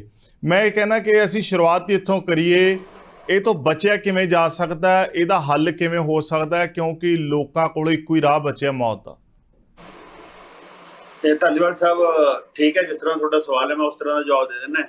ਪਰ ਕਾਰਨਾਂ ਤੋਂ ਬਿਨਾਂ ਹੱਲ ਵੱਲ ਜਾਣਾ ਕੋਈ ਬਹੁਤਾ ਉਚਿਤ ਨਹੀਂ ਲੱਗਦਾ। ਪਰ ਜਿਹੜੇ ਹੱਲ ਨੇ ਉਹ 2 ਪੱਧਰਾਂ ਤੇ ਨੇ। ਪਹਿਲਾ ਹੈਗਾ ਸਰਕਾਰੀ ਪੱਧਰ ਤੇ, ਦੂਜਾ ਕਿਸਾਨਾਂ ਦੇ ਆਪਦੇ ਪੱਧਰ ਤੇ। ਜਿਹੜਾ ਸਰਕਾਰੀ ਪੱਧਰ ਤੇ ਹੈ ਉਹ ਹੈ ਕਿ ਨੀਤੀਆਂ ਇਹੋ ਜਿਹੀਆਂ ਬਣਾਈਆਂ ਜਾਣ ਜਿਹਦੇ ਨਾਲ ਜਿਹੜੀ ਕਿਸਾਨੀਆਂ ਜਾਂ ਖੇਤੀਬਾੜੀ ਨਾਲ ਸੰਬੰਧਿਤ ਧਿਰਾਂ ਨੇ ਉਹਨਾਂ ਨੂੰ ਰਾਹਤ ਮਿਲੇ। ਹਾਲਾਂਕਿ ਜਿਹੜੀ ਇਹ ਰਿਪੋਰਟ ਅੱਜ ਅਖਬਾਰਾਂ 'ਚ ਪਬਲਿਸ਼ ਹੋਈ ਹੈ, ਨਬਾਰਡ ਦੀ ਰਿਪੋਰਟ ਹੈ, ਇਹ ਸਿਰਫ ਕਿਸਾਨਾਂ ਬਾਰੇ ਹੈ, ਜਦੋਂ ਕਿ ਖੇਤੀ ਨਾਲ ਸੰਬੰਧਿਤ ਧਿਰਾਂ ਤਾਂ 3 ਨੇ। ਕਿਸਾਨ ਨੇ, ਖੇਤ ਮਜ਼ਦੂਰ ਹੈ ਤੇ ਪਿੰਡੂ ਛੋਟੇ ਕਾਰੀਗਰ ਹੈ। ਜਿਹੜੀ ਖੇਤੀਬਾੜੀ ਆਰਥਿਕਤਾ ਦੀ ਪੌੜੀ ਹੈ ਉਹਦੇ ਥੱਲੇ ਵਾਲੇ 2 ਡੰਡੇ ਕਿਸਾਨ, ਖੇਤ ਮਜ਼ਦੂਰ ਅਤੇ ਜਿਹੜੇ ਕਾਰੀਗਰ ਨੇ, ਪਿੰਡੂ ਕਾਰੀਗਰ ਹੈ, ਉਹ ਡੰਡੇ ਨੇ ਜਿਹੜੇ ਘਸਦੇ ਵੀ ਜ਼ਿਆਦਾ, ਜਿਹੜੇ ਟੁੱਟਦੇ ਵੀ ਜ਼ਿਆਦਾ, ਜਿਨ੍ਹਾਂ ਨੂੰ ਠੁੱਡੇ ਵੀ ਜ਼ਿਆਦਾ ਮਰ ਜਾਂਦੇ ਆ, ਉਹਦਾ ਕਰਜ਼ੇ ਦਾ ਵੀ ਕੋਈ ਅਧਿਐਨ ਨਹੀਂ। ਫਿਰ ਇਹ ਇੱਕ ਹੋਰ ਹੈ ਕਿ ਜਿਹੜੇ ਇਹ ਅੱਜ ਦਾ ਡਾਟਾ ਰਿਲੀਜ਼ ਹੋਇਆ ਉਹਦੇ ਵਿੱਚ ਪ੍ਰਤੀ ਪਰਿਵਾਰ ਕਰਜ਼ਾ ਤਾਂ ਹੈਗਾ, ਪਰ ਉਹਦੀ ਬ੍ਰੇਕਅਪ ਨਹੀਂ ਹੈ। ਵੱਡੇ ਕਿਸਾਨ ਤੋਂ ਲੈ ਕੇ ਸਮਾਨਤੇ ਕਿਸਾਨ ਤੱਕ ਕਿੰਨਾ ਕਰਜ਼ਾ ਹੈ। ਇਸ ਲਈ ਪਹਿਲਾ ਜਿਹੜਾ ਵੱਡਾ ਉਪਰਾਲਾ ਉਹ ਤਾਂ ਸਰਕਾਰਾਂ ਵੱਲੋਂ ਹੀ ਹੋਊਗਾ, ਕੇਂਦਰ ਸਰਕਾਰ ਜਾਂ ਰਾਜ ਸਰਕਾਰ। ਦੂਜਾ ਕਿਸਾਨਾਂ ਵੱਲੋਂ ਆਪਣੇ ਵੱਲੋਂ ਵੀ ਹੋਣਗੇ ਕਿ ਕਿਸਾਨ ਆਪਸ ਵਿੱਚ ਹੀ, ਜਿਸ ਤਰ੍ਹਾਂ ਤੁਸੀਂ ਕਿਸਾਨ ਸੰਘਰਸ਼ ਦੀ ਗੱਲ ਕਰਦੇ ਸੀ, ਇਹ ਉਸ ਤਰ੍ਹਾਂ ਆਪਸ ਵਿੱਚ ਹੀ ਰਲ ਕੇ ਕਿਸ ਤਰ੍ਹਾਂ ਖੇਤੀ ਵੱਲ ਆਉਂਦੇ ਨੇ, ਆਪਣੀਆਂ ਸਮੱਸਿਆਵਾਂ ਵੱਲ ਕਿਵੇਂ ਆਉਂਦੇ ਨੇ, ਉਹਨਾਂ ਨੂੰ ਇਹ ਮੀਡੀਆ ਤੱਕ, ਸਰਕਾਰਾਂ ਤੱਕ ਕਿਵੇਂ ਪਹੁੰਚਾਉਂਦੇ ਨੇ, ਤੇ ਲੋਕਤੰਤਰ ਅਤੇ ਸ਼ਾਂਤਮਈ ਢੰਗ ਨਾਲ ਉਹਦਾ ਹੱਲ ਕਿਵੇਂ ਕਰਵਾਉਂਦੇ ਨੇ।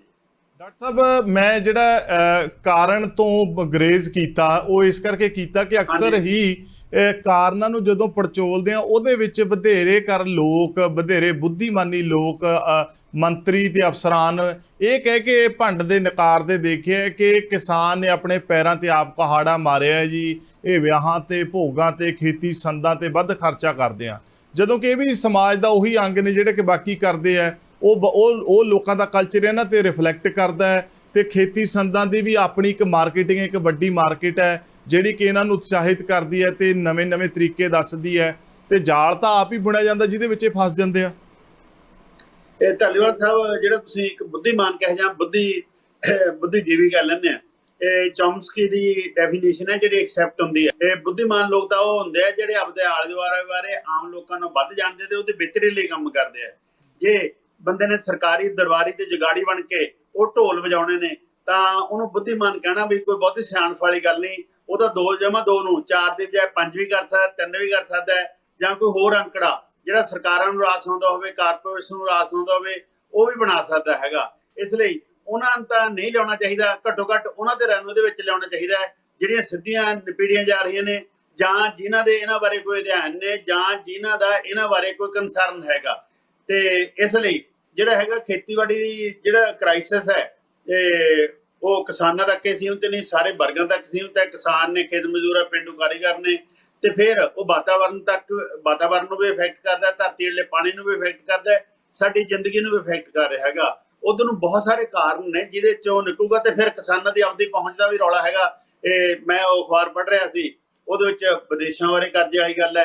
ਠੀਕ ਹੈ, ਵਿਦੇਸ਼ਾਂ ਵਾਲਾ ਕਰਜ਼ਾ ਹੈਗਾ, ਪਰ ਸਾਡੀਆਂ ਸਰਕਾਰਾਂ ਨੂੰ ਸੋਚਣਾ ਚਾਹੀਦਾ ਕਿ ਐਡੀ ਵੱਡੀ ਗਿਣਤੀ 'ਚ 10+2 ਪਾਸ ਕਰਨ ਤੋਂ ਬਾਅਦ ਬੱਚੇ ਉੱਥੇ ਕਿਉਂ ਜਾ ਰਹੇ ਨੇ ਤੇ ਉੱਥੇ ਉਹਨਾਂ ਨਾਲ ਕੀ ਦੁਰਗਤੀ ਹੋ ਰਹੀ ਆ, ਉਹਦੇ ਬਾਰੇ ਵੀ ਉਹਨਾਂ ਨੂੰ ਪਤਾ ਹੋਣਾ ਚਾਹੀਦਾ ਹੈਗਾ। ਤੇ ਦੂਜਾ ਜਿਹੜਾ ਹੈਗਾ ਇੱਧਰ ਸਾਨੂੰ ਦੇਖਣਾ ਪਊਗਾ ਕਿ ਜਿਹੜਾ ਕਰਜ਼ਾ ਹੈ ਇਹਦੇ ਵਿੱਚ ਇੱਕ ਗੱਲ ਤੁਸੀਂ ਕਹੀ ਹੈ, ਵਿਆਹ ਸ਼ਾਦੀਆਂ ਦੇ ਭੋਗ, ਉਹਦੇ ਬਾਰੇ ਬਹੁਤ ਸਾਰੇ ਸਲੋਗਨ ਬਣਾਏ ਨੇ ਵੀ ਜਿੰਨੇ ਸਾਦੇ ਹੋਣਗੇ ਨਾ ਕੁਝ ਰੋਗ ਲੱਗੂਗਾ ਨਾ ਕੁਝ ਹੋਰ ਹੋਊਗਾ। ਜੇ ਮੈਂ ਪਿੰਡਾਂ ਦੇ ਵਿਆਹਾਂ ਦੀ ਗੱਲ ਕਰਾਂ ਤਾਂ ਜਿਹੜੇ ਇਹ ਆਪਣੇ ਆਪ ਨੂੰ ਬੁੱਧੀਮਾਨ ਕਹਾਉਂਦੇ ਲੋਕ ਹੈ ਜਾਂ ਜ਼ਿਆਦਾ ਵੱਡੇ ਰਾਜਸੀ ਲੋਕ ਹੈ, ਇਹ ਉਹਨਾਂ ਵਿਆਹਾਂ 'ਚ ਜਾਂਦੇ ਤਾਂ ਹੈਗੇ, ਇੱਕ ਸ਼ਗਨ ਦਾ ਲਿਫਾਫਾ ਜਿਹਾ ਫੜਾਉਂਦੇ ਨੇ ਉਹਨਾਂ ਨੂੰ, ਜਿਹਦੇ ਵਿੱਚ ਥੋੜ੍ਹੇ ਜਿਹੇ ਪੈਸੇ ਹੁੰਦੇ ਨੇ ਤਾਂ ਕਿ ਉਹਨਾਂ ਲੋਕਾਂ ਤੋਂ ਮੁੜ ਕੇ ਵੋਟਾਂ ਵੀ ਲੈਣੀਆਂ, ਕੰਮ ਵੀ ਲੈਣਾ ਹੈ। ਪਰ ਉਹਨਾਂ ਦਾ ਜਿਹੜਾ ਉੱਥੇ ਰੱਖਿਆ ਹੋਇਆ ਸਮਾਨ ਹੈ ਜਿਹਦੇ ਉੱਤੇ ਮੱਖੀਆਂ ਭਿਣਕ ਰਹੀਆਂ ਹੁੰਦੀਆਂ ਨੇ, ਇਹ ਰਸਗੁੱਲੇ, ਗੁਲਾਬ ਜਾਮਣਾ ਜਿਹਦਾ ਰੰਗ ਇੱਕੋ ਜਿਹਾ ਲੱਗਦਾ ਕਿਉਂਕਿ ਮੱਖੀਆਂ ਦੇ ਰੰਗ ਹੋਣਾ ਹੈ, ਤੇ ਉੱਥੋਂ ਇੱਕ ਚੀਜ਼ ਨੂੰ ਵੀ ਹੱਥ ਨਹੀਂ ਲਾਉਂਦੇ ਹੈਗੇ। ਉਹਦਾ ਪਾਣੀ ਜਿਹੜਾ ਟੱਬ 'ਚ ਪਾਇਆ ਪਿਆ ਹੁੰਦਾ ਹੈ ਉਹ ਵੀ ਨਹੀਂ ਪੀਂਦੇ। ਜਿਹੜਾ ਇਹਦੇ ਵਿਆਹਾਂ ਤੇ ਖਰਚਾ ਹੈ ਉਹ ਇੰਨਾ ਘੱਟ ਹੈ ਕਿ ਜਿੰਨਾ ਸਾਡਾ ਕਲਚਰਲ ਤੌਰ ਤੇ ਘੱਟੋ ਘੱਟ ਖਰਚਾ ਮੰਨਿਆ ਜਾਂਦਾ ਹੈਗਾ। ਪਰ ਜੇ ਵਿੱਚ ਕੁਝ 2-4% ਵੱਡੇ ਵਿਆਹ ਹੋ ਰਹੇ ਨੇ, ਉਹ ਕਿਸਾਨਾਂ ਦੇ ਨਹੀਂ ਹੈ, ਕਿ ਕਿਸਾਨੀ ਖੇਤੀਬਾੜੀ ਦੀ ਆਮਦਨ ਤੋਂ ਨਹੀਂ ਹੈ, ਉਹ ਤਾਂ ਜਿਹੜੇ ਹੈਗੇ ਉਸ ਆਮਦਨ ਤੋਂ ਨੇ ਜਿਹੜੀ ਗੈਰ ਖੇਤੀਬਾੜੀ ਖੇਤਰ ਤੋਂ ਹੈਗੀ। ਉਹ ਉਹਨਾਂ ਦੇ ਕੋਈ ਕਾਰੋਬਾਰ ਹੋ ਸਕਦੇ ਨੇ ਜਾਂ ਕੋਈ ਹੋਰ ਇਨਕਮ ਹੋ ਸਕਦੀ ਹੈਗੀ। ਡਾਕਟਰ ਸਾਹਿਬ, ਇੱਕ ਮੈਂ ਹੋਰ ਸਵਾਲ ਪੁੱਛਣਾ ਚਾਹੂੰਗਾ, ਫਿਰ ਮੈਂ ਬਾਕੀ ਮਹਿਮਾਨਾਂ ਕੋਲੇ ਜਾਊਂਗਾ। ਗੱਲ ਇਹ ਹੈ ਕਿ ਜ਼ਮੀਨ ਤੇ ਜ਼ਿੰਦਗੀ ਦੋਵਾਂ ਦੇ ਵਿੱਚ ਨਿਘਾਰ ਆਉਂਦਾ ਜਾ ਰਿਹਾ ਹੈ। ਇਹ ਸੰਕਟ ਅਸੀਂ ਆਏ ਦਿਨ ਦੇਖ ਰਹੇ ਹਾਂ ਕਿ ਗਹਿਰਾਉਂਦਾ ਜਾ ਰਿਹਾ ਹੈ, ਡੂੰਘਾ ਹੁੰਦਾ ਜਾ ਰਿਹਾ ਹੈ। ਭਵਿੱਖ ਕੀ ਜਾਪ ਰਿਹਾ ਪੰਜਾਬ ਦੀ ਕਿਸਾਨੀ ਦਾ ਕਿ ਇਹ ਇਸੇ ਵਾਲੇ ਪਾਸੇ ਰੁਝਾਨ ਵਧੇਗਾ ਜਾਂ ਮੋੜਾ ਪੈ ਸਕਦਾ? ਦੇਖੋ, ਜਿਹੜੀ ਜ਼ਮੀਨ ਤੇ ਜ਼ਿੰਦਗੀ ਦੀ ਗੱਲ ਕੀਤੀ ਹੈ, ਜੇ ਅਸੀਂ 60ਵੇਂ ਤੋਂ ਪਹਿਲਾਂ ਦੀ ਗੱਲ ਕਰ ਲਈਏ, ਜਦੋਂ ਦੇਸ਼ ਦੀਆਂ ਅਨਾਜ ਦੀਆਂ ਲੋੜਾਂ ਨੂੰ ਪੂਰਾ ਕਰਨ ਲਈ ਨਵੀਂ ਖੇਤੀਬਾੜੀ ਦੀ ਯੋਗਤਾ ਬਣਾਈ ਗਈ ਤਾਂ ਉਸ ਮੌਕੇ ਸਾਡੀ ਜ਼ਿੰਦਗੀ ਵੀ ਬਹੁਤ ਵਧੀਆ ਸੀ, ਬਾਕੀ ਸਾਡਾ ਰਹਿਣ ਸਹਿਣ ਵੀ ਵਧੀਆ ਸੀ। ਪਰ ਅੱਜ ਜੇ ਅਸੀਂ ਜ਼ਮੀਨ ਦੀ ਹਾਲਤ ਵੀ ਵਧੀਆ ਸੀ, ਸਾਡਾ ਜਿਹੜਾ ਫਸਲੀ ਵਿਭਿੰਨਤਾ ਸੀ ਉਹ ਕਮਾਲ ਦੀ ਸੀ। ਤੇ ਧਰਤੀ ਹੇਠਲਾ ਪਾਣੀ ਦਾ ਲੈਵਲ ਬਹੁਤ ਵਧੀਆ ਸੀ, ਧਰਤੀ ਹੇਠਲੇ ਪਾਣੀ ਦੀ ਕੁਆਲਿਟੀ ਬਹੁਤ ਵਧੀਆ ਸੀ। ਪਰ ਜਿਹੜੀ ਅਸੀਂ ਖੇਤੀਬਾੜੀ ਦੀ ਨਵੀਂ ਯੁਗਤ ਅਪਣਾਈ ਉਹ SIFM ਮੋਟੇ ਤੌਰ ਤੇ 4 ਚੀਜ਼ਾਂ ਦਾ ਇੱਕ ਪੈਕੇਜ ਸੀ। Hybrid seeds, assured irrigation, chemical fertilizers, insecticides, pesticides, fungicides, machinery and modern agriculture practices। ਇਹ ਪੈਕੇਜ ਸੀ ਜਾਂ ਇਹ ਪ੍ਰੈਕਟਿਸ ਦੇ ਵਿੱਚੋਂ ਜਿਹੜਾ ਹੈਗਾ ਸ਼ੁਰੂ ਹੋਈ ਤਾਂ ਕੇਂਦਰ ਸਰਕਾਰ ਦੀ ਹਾਲਤ ਇੰਨੀ ਮਾੜੀ ਸੀ ਕਿ ਉਸ ਸਮੇਂ ਦੂਜੇ ਦੇਸ਼ਾਂ ਦਾ ਅਨਾਜ ਮੰਗਵਾਉਣ ਲਈ ਠੂਠਾ ਫੰਡ ਵਰਗੀ ਨੌਬਤ ਦਾ ਸਾਹਮਣਾ ਕਰ ਰਹੀ ਸੀ ਕੇਂਦਰ ਸਰਕਾਰ। ਪਰ ਜਦ ਪੰਜਾਬ ਸ਼ੁਰੂ ਕੀਤੀ ਗਈ, ਕਣਕ ਦਾ ਝਾੜ ਅਤੇ ਕੁੱਲ ਉਤਪਾਦਨ ਇੰਨਾ ਵਧਿਆ ਕਿ ਕੇਂਦਰ ਸਰਕਾਰ ਦੀਆਂ ਲੋੜਾਂ ਨੂੰ ਪੂਰਾ ਹੋਣ ਲੱਗ ਗਿਆ। ਪਰ ਕੇਂਦਰ ਸਰਕਾਰ ਨੇ ਉਸ ਮੌਕੇ ਇੱਕ ਹੋਰ ਗੱਲ ਮਾੜੀ ਕੀਤੀ, ਪੰਜਾਬ ਦੇ ਸਿਰ ਧਾਨ ਦੀ ਫਸਲ ਜਾਂ ਜਿਹਨੂੰ ਜੀਰੀ ਦੀ ਫਸਲ ਕਹਿੰਦੇ ਆ, ਪੈਡੀ ਦੀ ਫਸਲ ਇੰਪੋਜ਼ ਕਰਤੀ ਥਰੂ MSP ਕਿ ਸੋਨੇ ਦੀਆਂ ਫਸਲਾਂ ਚੋਂ ਰਿਲੇਟਿਵਲੀ ਉਹਦੀ MSP ਜ਼ਿਆਦਾ ਤੇ ਉਹਦੀ ਸ਼ੋਰਟ ਪ੍ਰੋਕਿਉਰਮੈਂਟ ਪੰਜਾਬ 'ਚ ਹੈਗੀ। ਇਸ ਲਈ ਉਹਦੇ ਨਾਲ ਕੀ ਹੋਇਆ, ਕੁੱਲ ਮਿਲਾ ਕੇ ਜਿੰਨਾ ਸਾਡਾ ਕੈਮੀਕਲ ਯੂਜ਼ ਹੈ, ਫਰਟੀਲਾਈਜ਼ਰ ਨੇ, ਇਨਸੈਕਟੀਸਾਈਡ, ਪੈਸਟੀਸਾਈਡ ਜਾਂ ਹੋਰ ਇਹਦੇ ਨਾਲ ਰਿਲੇਟਡ ਕੈਮੀਕਲ ਨੇ, ਇਹ ਉਹਨਾਂ ਨਾਲ ਸਾਡੀ ਭੂਮੀ ਦੀ ਸਿਹਤ ਖਰਾਬ ਹੋਈ। ਤੇ ਜਿਹੜੀ ਪੈਡੀ ਦੀ ਫਸਲ ਹੈ ਉਹ ਅੱਜ ਤੱਕ ਛੱਪੜ ਸਿੰਚਾਈ ਨਾਲੇ ਪੋਸੀਬਲ ਹੈ, ਉਹਦੇ ਕਰਕੇ ਜਿਹੜਾ ਹੈਗਾ ਧਰਤੀ ਵਾਲਾ ਪਾਣੀ ਉੱਪਰ ਆ ਰਿਹਾ ਤੇ ਜਿਹੜੀ ਛੱਪੜ ਸਿੰਚਾਈ ਹੈ ਉਹਦੇ ਨਾਲ ਕੱਦੂ ਕਰਨ ਤੋਂ ਬਾਅਦ ਹਾਰਡ ਪੈਨ ਹੋ ਜਾਂਦਾ, ਜਿਹਦੇ ਨਾਲ ਸਾਡੀ ਰੀਚਾਰਜਿੰਗ ਬੰਦ ਹੋਈ ਹੈ ਤੇ ਜਿਹੜਾ ਹੜ੍ਹਾਂ ਦਾ ਵੀ ਇੱਕ ਕਾਰਨ ਬਣਦਾ ਬਹੁਤ ਸਾਰੇ ਕਾਰਨਾਂ ਵਿੱਚੋਂ।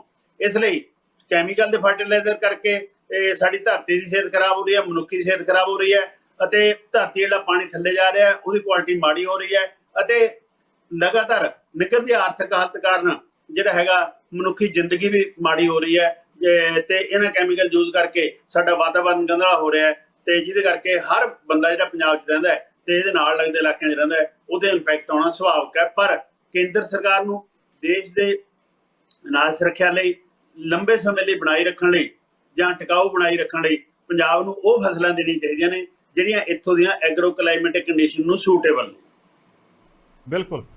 ਸਾਡੇ ਨਾਲ ਇਸ ਚਰਚਾ 'ਚ ਕਿਸਾਨ ਆਗੂ ਮਨਜੀਤ ਸਿੰਘ ਰਾਏ ਸਾਹਿਬ ਜੁੜੇ ਹੋਏ ਆ। ਲੋਕ ਜਾਣਦੇ ਹੋਣਗੇ ਕਿਸਾਨੀ ਅੰਦੋਲਨ ਦੇ ਵਿੱਚ ਜਾਣਿਆ ਪਛਾਣਿਆ ਚਿਹਰਾ। ਮਨਜੀਤ ਜੀ, ਗੱਲ ਇਹ ਆ, ਤੁਹਾਡੀ ਰਾਏ ਇੱਥੇ ਇਸ ਕਰਕੇ ਜ਼ਰੂਰੀ ਹੈ ਕਿ ਤੁਸੀਂ ਸਾਰਾ ਦਿਨ ਕਿਸਾਨਾਂ 'ਚ ਵਿਚਰਦੇ ਹੋ। ਕਈ ਵਾਰ ਜਿਹੜੀਆਂ ਰਿਪੋਰਟਾਂ ਹੁੰਦੀਆਂ ਨੇ ਤੇ ਜਿਹੜੇ ਤਰਕ ਹੁੰਦੇ ਆ ਤੇ ਜਿਹੜੇ ਸੁਝਾਅ ਹੁੰਦੇ ਆ ਉਹ ਜ਼ਮੀਨੀ ਹਕੀਕਤਾਂ ਨਾਲ ਮੇਲ ਨਹੀਂ ਖਾਂਦੇ। ਕਿਸਾਨ ਦੀ ਜ਼ਮੀਨ ਦੀ ਜਿਹੜੀ ਹਾਲਤ ਆ ਉਹ ਬਦਤਰ ਹੁੰਦੀ ਜਾ ਰਹੀ ਹੈ। ਦੋਵਾਂ ਦੇ ਵਿੱਚ ਉਪਜਾਊ ਸ਼ਕਤੀ ਜਿਹੜੀ ਇੱਕ ਤਰੀਕੇ ਦੀ ਘਟ ਗਈ ਹੈ ਔਰ ਇਸ ਸਥਿਤੀ ਦੇ ਉੱਤੇ ਯਕਮੁਸ਼ਤ ਕਰਜ਼ ਮੁਆਫੀ ਹੀ ਕਾਫੀ ਰਹੇਗੀ ਜਾਂ ਹੋਰ ਵੀ ਉਪਰਾਲੇ ਕਰਨੇ ਜ਼ਰੂਰੀ ਨੇ? ਮੈਂ ਕਮਾ ਧਾਲੀਵਾਲ ਸਾਹਿਬ, ਦੇਖੋ ਨਵਜੋਤ ਜੀ, ਬੇਨਤੀ ਇਹ ਹੈ, ਪਹਿਲਾਂ ਡਾਕਟਰ ਸਾਹਿਬ ਨੇ ਬੜੀ ਅੱਛੀ ਗੱਲ ਕਹੀ ਹੈ ਕਿ ਜਿਹੜੀ ਖੇਤੀ ਸ਼ਹਿਰ 'ਚ ਜਦੋਂ ਅਨਾਜ ਸਾਨੂੰ ਮੰਗਵਾਉਣਾ ਪਿਆ ਬਾਹਰੋਂ ਤੇ ਉਦੋਂ ਪੰਜਾਬ ਨੂੰ ਝੋਕਿਆ ਗਿਆ। ਇਹਦੇ ਵਿੱਚ ਮੈਂ ਝੋਕਿਆ ਦਾ ਵਰਤਾਂਗਾ ਸ਼ਬਦ, ਝੋਕਿਆ ਗਿਆ ਕਿ ਅਨਾਜ ਭੰਡਾਰ ਭਰਨਾ ਹੈ ਤੇ ਇੱਥੇ ਦੀ ਜ਼ਮੀਨ ਬੜੀ ਜ਼ਰਖੇਜ਼ ਹੈ, ਪਰ ਇੱਥੇ ਆਹ ਨਾਲ ਦਿੱਤਾ ਗਿਆ ਜਿਵੇਂ ਡਾਕਟਰ ਸਾਹਿਬ ਨੇ ਬਿਆਨ ਕੀਤਾ, ਕੈਮੀਕਲ, ਹਾਈਬ੍ਰਿਡ ਤੇ A+ ਪੈਸਟੀਸਾਈਡ, ਇਹ ਸਾਨੂੰ ਦਿੱਤਾ ਗਿਆ, ਨਾਲ ਸਾਡੇ ਜ਼ਹਿਰਾਂ ਦਿੱਤੀਆਂ ਗਈਆਂ ਸਾਡੀ ਜ਼ਮੀਨ ਨੂੰ ਬੰਜਰ ਕਰਨ ਲਈ, ਸਾਡੀ ਕਾਸਟ ਆਫ ਪ੍ਰੋਡਕਸ਼ਨ ਵਧਾਉਣ ਲਈ।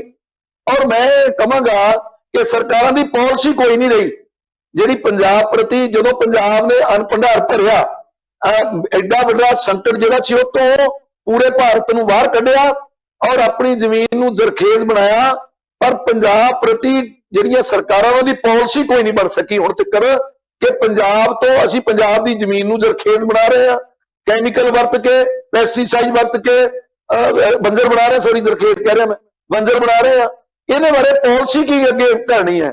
ਤੇ ਮੈਂ ਬੇਨਤੀ ਕਰਾਂਗਾ, ਹੁਣ ਹਾਲਾਤ ਕੀ ਪੈਦਾ ਹੋ ਗਏ, ਸਾਡੀ ਜਿਹੜੀ ਜ਼ਮੀਨ ਹੈ ਉਹ ਬਹੁਤ ਜਗ੍ਹਾ ਤਾਂ ਜ਼ਮੀਨ ਨੂੰ ਕੈਂਸਰ ਹੋ ਗਿਆ ਔਰ ਬਹੁਤ ਸਾਰੀ ਜ਼ਮੀਨ ਦੇ ਵਿੱਚ ਕੈਮੀਕਲ ਜਿਹੜੀ ਖਾਦ ਹੈ ਤੁਸੀਂ ਇੰਨੀ ਯੂਜ਼ ਕਰੋਗੇ ਤਦ ਫਸਲ ਹੋਏਗੀ, ਨਹੀਂ ਤਾਂ ਨਹੀਂ ਹੋਏਗੀ। ਜਿਹੜੀ ਰਿਕਮੈਂਡ ਕਰਦੀ ਇਹਨਾਂ ਦੀ ਯੂਨੀਵਰਸਿਟੀ ਉਹ ਤੋਂ ਕਈ ਗੁਣਾ ਵੱਧ ਯੂਜ਼ ਕਰਨੀ ਪੈਂਦੀ ਹੈ। ਮੈਂ ਤੁਹਾਨੂੰ, ਮੈਨੂੰ ਸਮਾਂ ਦਿਓਗੇ ਤਾਂ ਮੈਂ ਦੱਸਾਂਗਾ ਕਿ ਪਿੱਛੇ ਸਾਡੀ ਗੰਨੇ ਤੇ ਅਸੀਂ ਐਜੀਟੇਸ਼ਨ ਕੀਤੀ ਸੀ ਜਦੋਂ ਕੈਪਟਨ ਆਪਣੇ ਸਰਕਾਰ ਸੀਗੀ, ਤੇ ਉਦੋਂ ਜਦੋਂ ਸਾਡੇ ਨਾਲ ਐਕਸਪਰਟ ਬੈਠੇ ਗੰਨੇ ਵਾਲੇ ਤਾਂ ਉਹਨਾਂ ਨੇ ਕਿਹਾ ਗੰਨੇ ਦੀ ਫਸਲ ਵਾਸਤੇ ਕਿ ਅਸੀਂ ਰਿਕਮੈਂਡ ਕਰਦੇ ਹਾਂ ਜੀ 25 ਕਿਲੋ DAP ਖਾਦ। ਤੇ ਮੈਂ ਉਹਨਾਂ ਨੂੰ ਕਿਹਾ ਕਿ ਭਾਈ ਤੁਸੀਂ 25 ਕਿਲੋ ਖਾਦ ਪਰ ਏਕੜ ਦੀ ਤੁਸੀਂ ਕਹਿੰਦੇ ਹੋ, ਰਿਕਮੈਂਡ ਕਰਦੇ ਹੋ, ਤੇ ਤੁਸੀਂ 50 ਕਿਲੋ ਨਾਲ ਉਹਦੇ ਵਿੱਚੋਂ ਸਾਡੇ ਫਸਲ ਕੱਢ ਕੇ ਦੱਸ ਦਿਓ। ਸਾਡੀ ਜ਼ਮੀਨ ਤਾਂ ਇਸ ਗੱਲ ਤੇ ਲੱਗੀ ਅਮਲੀ ਹੋ ਗਈ, ਆਦੀ ਹੋ ਗਈ। ਉੱਤੇ ਫਸਲ ਹੁੰਦੀ ਨਹੀਂ ਜਿੱਤੇ ਅਸੀਂ ਘੱਟ ਤੋਂ ਘੱਟ 1.5 ਕੁਇੰਟਲ ਡੀਏਪੀ ਨਹੀਂ ਪਾਉਂਦੇ। ਕਹਿਣ ਦਾ ਭਾਵ ਸਾਡੀ ਕਾਸਟ ਆਫ ਪ੍ਰੋਡਕਸ਼ਨ ਵਧੀ ਚੱਲ ਗਈ, ਪਰ ਸਾਡੀ ਜਿਹੜੀ ਕੀਮਤ ਹੈ ਉਹ ਫਸਲ ਦੀ ਪੂਰੀ ਮਿਲੀ ਨਹੀਂ ਹੁਣ ਤੱਕ, ਤੇ ਸਾਡੀ ਜ਼ਮੀਨ ਨੂੰ ਬੰਜਰ ਕਰ ਦਿੱਤਾ। ਇਹ ਸਰਕਾਰਾਂ ਦੀ ਪਾਲਿਸੀ ਨੇ, ਕਰਜ਼ੇ ਦੀ ਮਾਰ ਹੇਠ। ਦੂਜੀ ਗੱਲ ਜੀ ਡਾਕਟਰ ਸਾਹਿਬ ਨੇ ਗੱਲ ਕਹੀ ਹੈ, ਮੇਰੀ ਜਦੋਂ ਕੈਪਟਨ ਸਰਕਾਰ ਬਣੀ ਹੈ ਤੇ ਕਰਜ਼ਾ ਮੁਕਤੀ ਦੀ ਗੱਲ ਕੀਤੀ ਤਾਂ ਮੀਟਿੰਗ ਹੋਈ, ਕੋਈ 8-9 ਯੂਨੀਅਨ ਸੀਗੀਆਂ ਸਾਡੀਆਂ, ਸਰਕਾਰ ਨਾਲ ਅਸੀਂ ਬੈਠੇ ਕਿ ਸਾਨੂੰ ਰਸਤਾ ਦੱਸੋ, ਅਸੀਂ ਤੁਹਾਡਾ ਕਰਜ਼ਾ ਕਿਵੇਂ ਮਾਫ ਕਰ ਸਕਦੇ ਆ।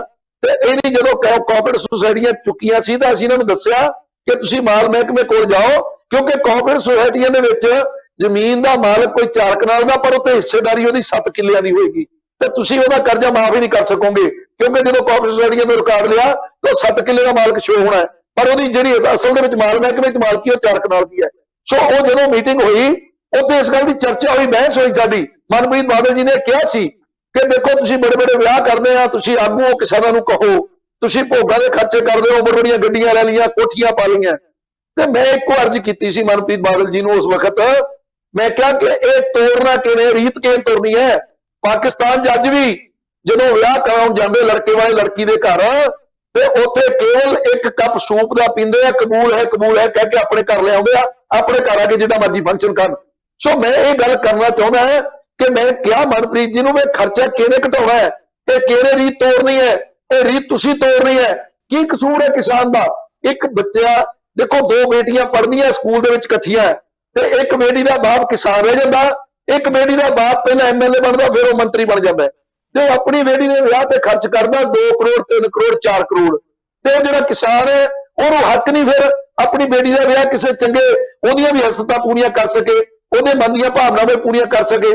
ਤੇ ਫਿਰ ਭਾਈ ਜਿਹੜਾ ਕਿਸਾਨ ਸਵੇਰੇ ਤੜਕੇ ਉੱਠ ਕੇ 4 ਵਜੇ ਸਿਰ 'ਚ ਧੂੜਾ ਫੱਕ ਲੈਂਦਾ ਹੈ, ਰਾਤ 11 ਵਜੇ ਤੱਕ ਉਹਦੇ ਸਿਰ 'ਚ ਰਹਿੰਦਾ ਹੈ, ਤੇ ਫਿਰ ਉਹਨੂੰ ਕੋਈ ਹੱਕ ਨਹੀਂ ਉਹ ਖਰਚੇ ਕਰ ਸਕੇ, ਉਹਨੂੰ ਹੱਕ ਨਹੀਂ ਕੋਈ ਪਾ ਸਕੇ। ਮੈਂ ਤਾਂ ਇਸ ਗੱਲ ਦਾ ਸ਼ੁਰੂਆਤ ਦੇ ਵਿੱਚ ਹੀ ਜ਼ਿਕਰ ਕੀਤਾ ਸੀ, ਇਹ ਜਿਹੜੀਆਂ ਭਾਵਨਾਵਾਂ, ਇਹ ਜਿਹੜੀਆਂ ਇੱਛਾਵਾਂ ਨੇ, ਇਹਨੂੰ ਗਲਤ ਤਰੀਕੇ ਨਾਲ ਇੰਟਰਪ੍ਰੀਟ ਕੀਤਾ ਜਾਂਦਾ ਹੈ। ਮਨਜੀਤ ਜੀ, ਮੈਂ ਇੱਕ ਹੋਰ ਸਵਾਲ ਇਸ ਐਂਗਲ ਤੋਂ ਮੈਂ ਪੁੱਛਣਾ ਚਾਹੁੰਦਾ, ਤੁਸੀਂ ਆਪਣੀ ਗੱਲ ਨੂੰ ਰੱਖ ਲਿਓ, ਪਰ ਮੈਂ ਇੱਕ ਗੱਲ ਪੁੱਛਣਾ ਚਾਹੁੰਦਾ।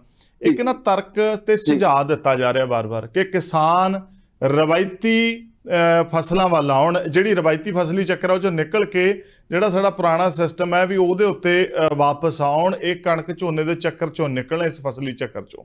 ਉਹਦੇ ਨਾਲ ਕੀ ਹੈ, ਕਹਿੰਦੇ ਸਾਡੀਆਂ ਬਿਮਾਰੀਆਂ ਵੀ ਘਟਣਗੀਆਂ, ਸਾਡਾ ਪਾਣੀ ਵੀ ਬਚੇਗਾ, ਸਾਡੀਆਂ ਜਿਹੜੀਆਂ ਲਾਗਤਾਂ ਨੇ ਉਹਦੇ ਵਿੱਚ ਵੀ ਕਮੀ ਆਊਗੀ। ਪਰ ਬਗੈਰ MSP ਇਹ ਸਾਰਾ ਕੁਝ ਪੋਸੀਬਲ ਹੈ ਜਾਂ ਨਹੀਂ? ਅਸਲੀਅਤ ਦੱਸਿਓ।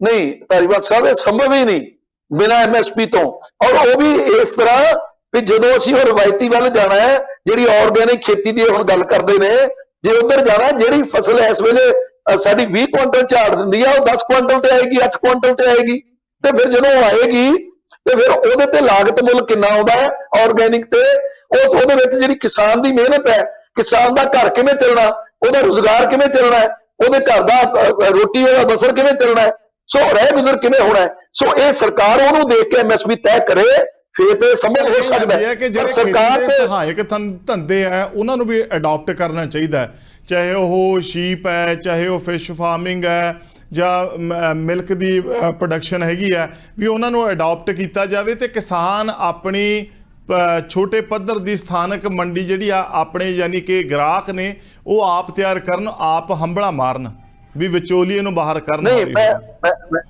ਮੈਂ ਧਾਰੀਵਾਲ ਸਾਹਿਬ ਇੱਥੇ ਕਹਿਣਾ ਚਾਹਾਂਗਾ, ਸਹਾਇਕ ਧੰਦੇ ਬਿਲਕੁਲ ਚੱਲ ਸਕਦੇ। ਤੁਸੀਂ ਦੁੱਧ ਦੀ ਗੱਲ ਕੀਤੀ ਹੈ, ਸਾਡੇ ਦੁੱਧ ਦੀ ਖਪਤ ਜਿੰਨੀ ਹੈ, ਦੁੱਧ ਪੂਰਾ ਹੀ ਨਹੀਂ ਹੋ ਸਕਦਾ, ਉਹਨੂੰ ਉਹਦਾ ਮੁੱਲ ਪੂਰਾ ਮਿਲੇ ਫਿਰ ਕਿਸਾਨ ਨੂੰ।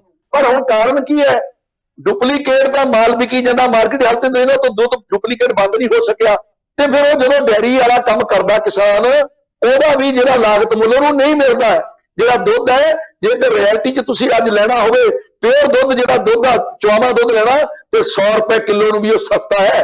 ਪਰ ਜੇ ਮੇਰੇ ਕੰਜ਼ਿਊਮਰ ਨੂੰ ਕਹੋ, ਕੰਜ਼ਿਊਮਰ ਕਹਿੰਦਾ ਮੈਨੂੰ ਤਾਂ ਮਾਰਕੀਟ ਦੇ ਵਿੱਚ ਭਾਈ 50 ਰੁਪਏ ਮਿਲਦਾ, ਮੈਨੂੰ ਤਾਂ 60 ਰੁਪਏ ਮਿਲਦਾ, ਭਾਵੇਂ ਉਹ ਮਿਲਦਾ ਡੁਪਲੀਕੇਟ ਹੋਵੇ, ਪਰ ਕੰਜ਼ਿਊਮਰ ਨੂੰ ਇਹ ਹੈ ਕਿ ਮੈਨੂੰ ਤਾਂ ਮਾਰਕੀਟ 'ਚ ਐਸਿਡ ਮਿਲਦਾ। ਫਿਰ ਕਿਸਾਨ ਦੀ ਜਿਹੜੀ ਉੱਥੇ ਵੀ ਜਿਹੜੀ ਲਾਗਤ ਮੁੱਲ ਹੈ, ਉੱਥੇ ਵੀ ਕਿਸਾਨ ਥੱਲੇ ਚਲੇ ਜਾਂਦਾ। ਸਹਾਇਕ ਧੰਦੇ ਕਦੇ ਪਾਸ ਹੋ ਸਕਦੇ ਆ ਜੇਕਰ ਇਮਾਨਦਾਰੀ ਨਾਲ ਸਰਕਾਰਾਂ ਹਰ ਕੰਮ ਦੇ ਵਿੱਚ ਇਮਾਨਦਾਰੀ ਵਿਖਾਉਣ, ਬੇਈਮਾਨੀ ਨੂੰ ਬੰਦ ਕਰਨ, ਇਹ ਕਰਪਸ਼ਨ ਬੰਦ ਹੋਵੇ, ਜਿਹੜੀ ਹੇਰਾਫੇਰੀ ਆ, ਜਿਹੜਾ ਡੁਪਲੀਕੇਸੀ ਆ ਬੰਦ ਹੋਵੇ, ਫਿਰ ਜਾ ਕੇ ਇਹ ਜਿਹੜੇ ਸਹਾਇਕ ਧੰਦੇ ਕਾਮਯਾਬ ਹੋ ਸਕਦੇ ਆ। ਨਹੀਂ ਤੇ ਸਹਾਇਕ ਧੰਦੇ ਵੀ ਜਦੋਂ ਮੈਂ ਮੱਛੀ ਪਾਲਣ ਦੀ ਆਪਾਂ ਗੱਲ ਕਰ ਲਈਏ ਜਾਂ ਮੁਰਗੀ ਆਪਾਂ ਦੇਖੋ ਕਿਹੜੇ ਮੁਰਗੀ ਫਾਰਮ ਖੁੱਲੇ, ਪਰ ਉਹ ਜਦੋਂ ਕੋਈ ਕਿਸਾਨ ਜ਼ਿਆਦਾ ਮੁਰਗੀ ਫਾਰਮ ਖੋਲ ਲੈਂਦੇ ਨੇ ਫਿਰ ਉਹਦੀ ਮਾਰਕੀਟ 'ਚ ਕੀਮਤ ਨਹੀਂ ਰਹਿੰਦੀ, ਫਿਰ ਉਹ ਫੇਰ ਹੋ ਜਾਂਦੇ ਨੇ, ਬੰਦ ਕਰ ਦਿੰਦੇ ਨੇ।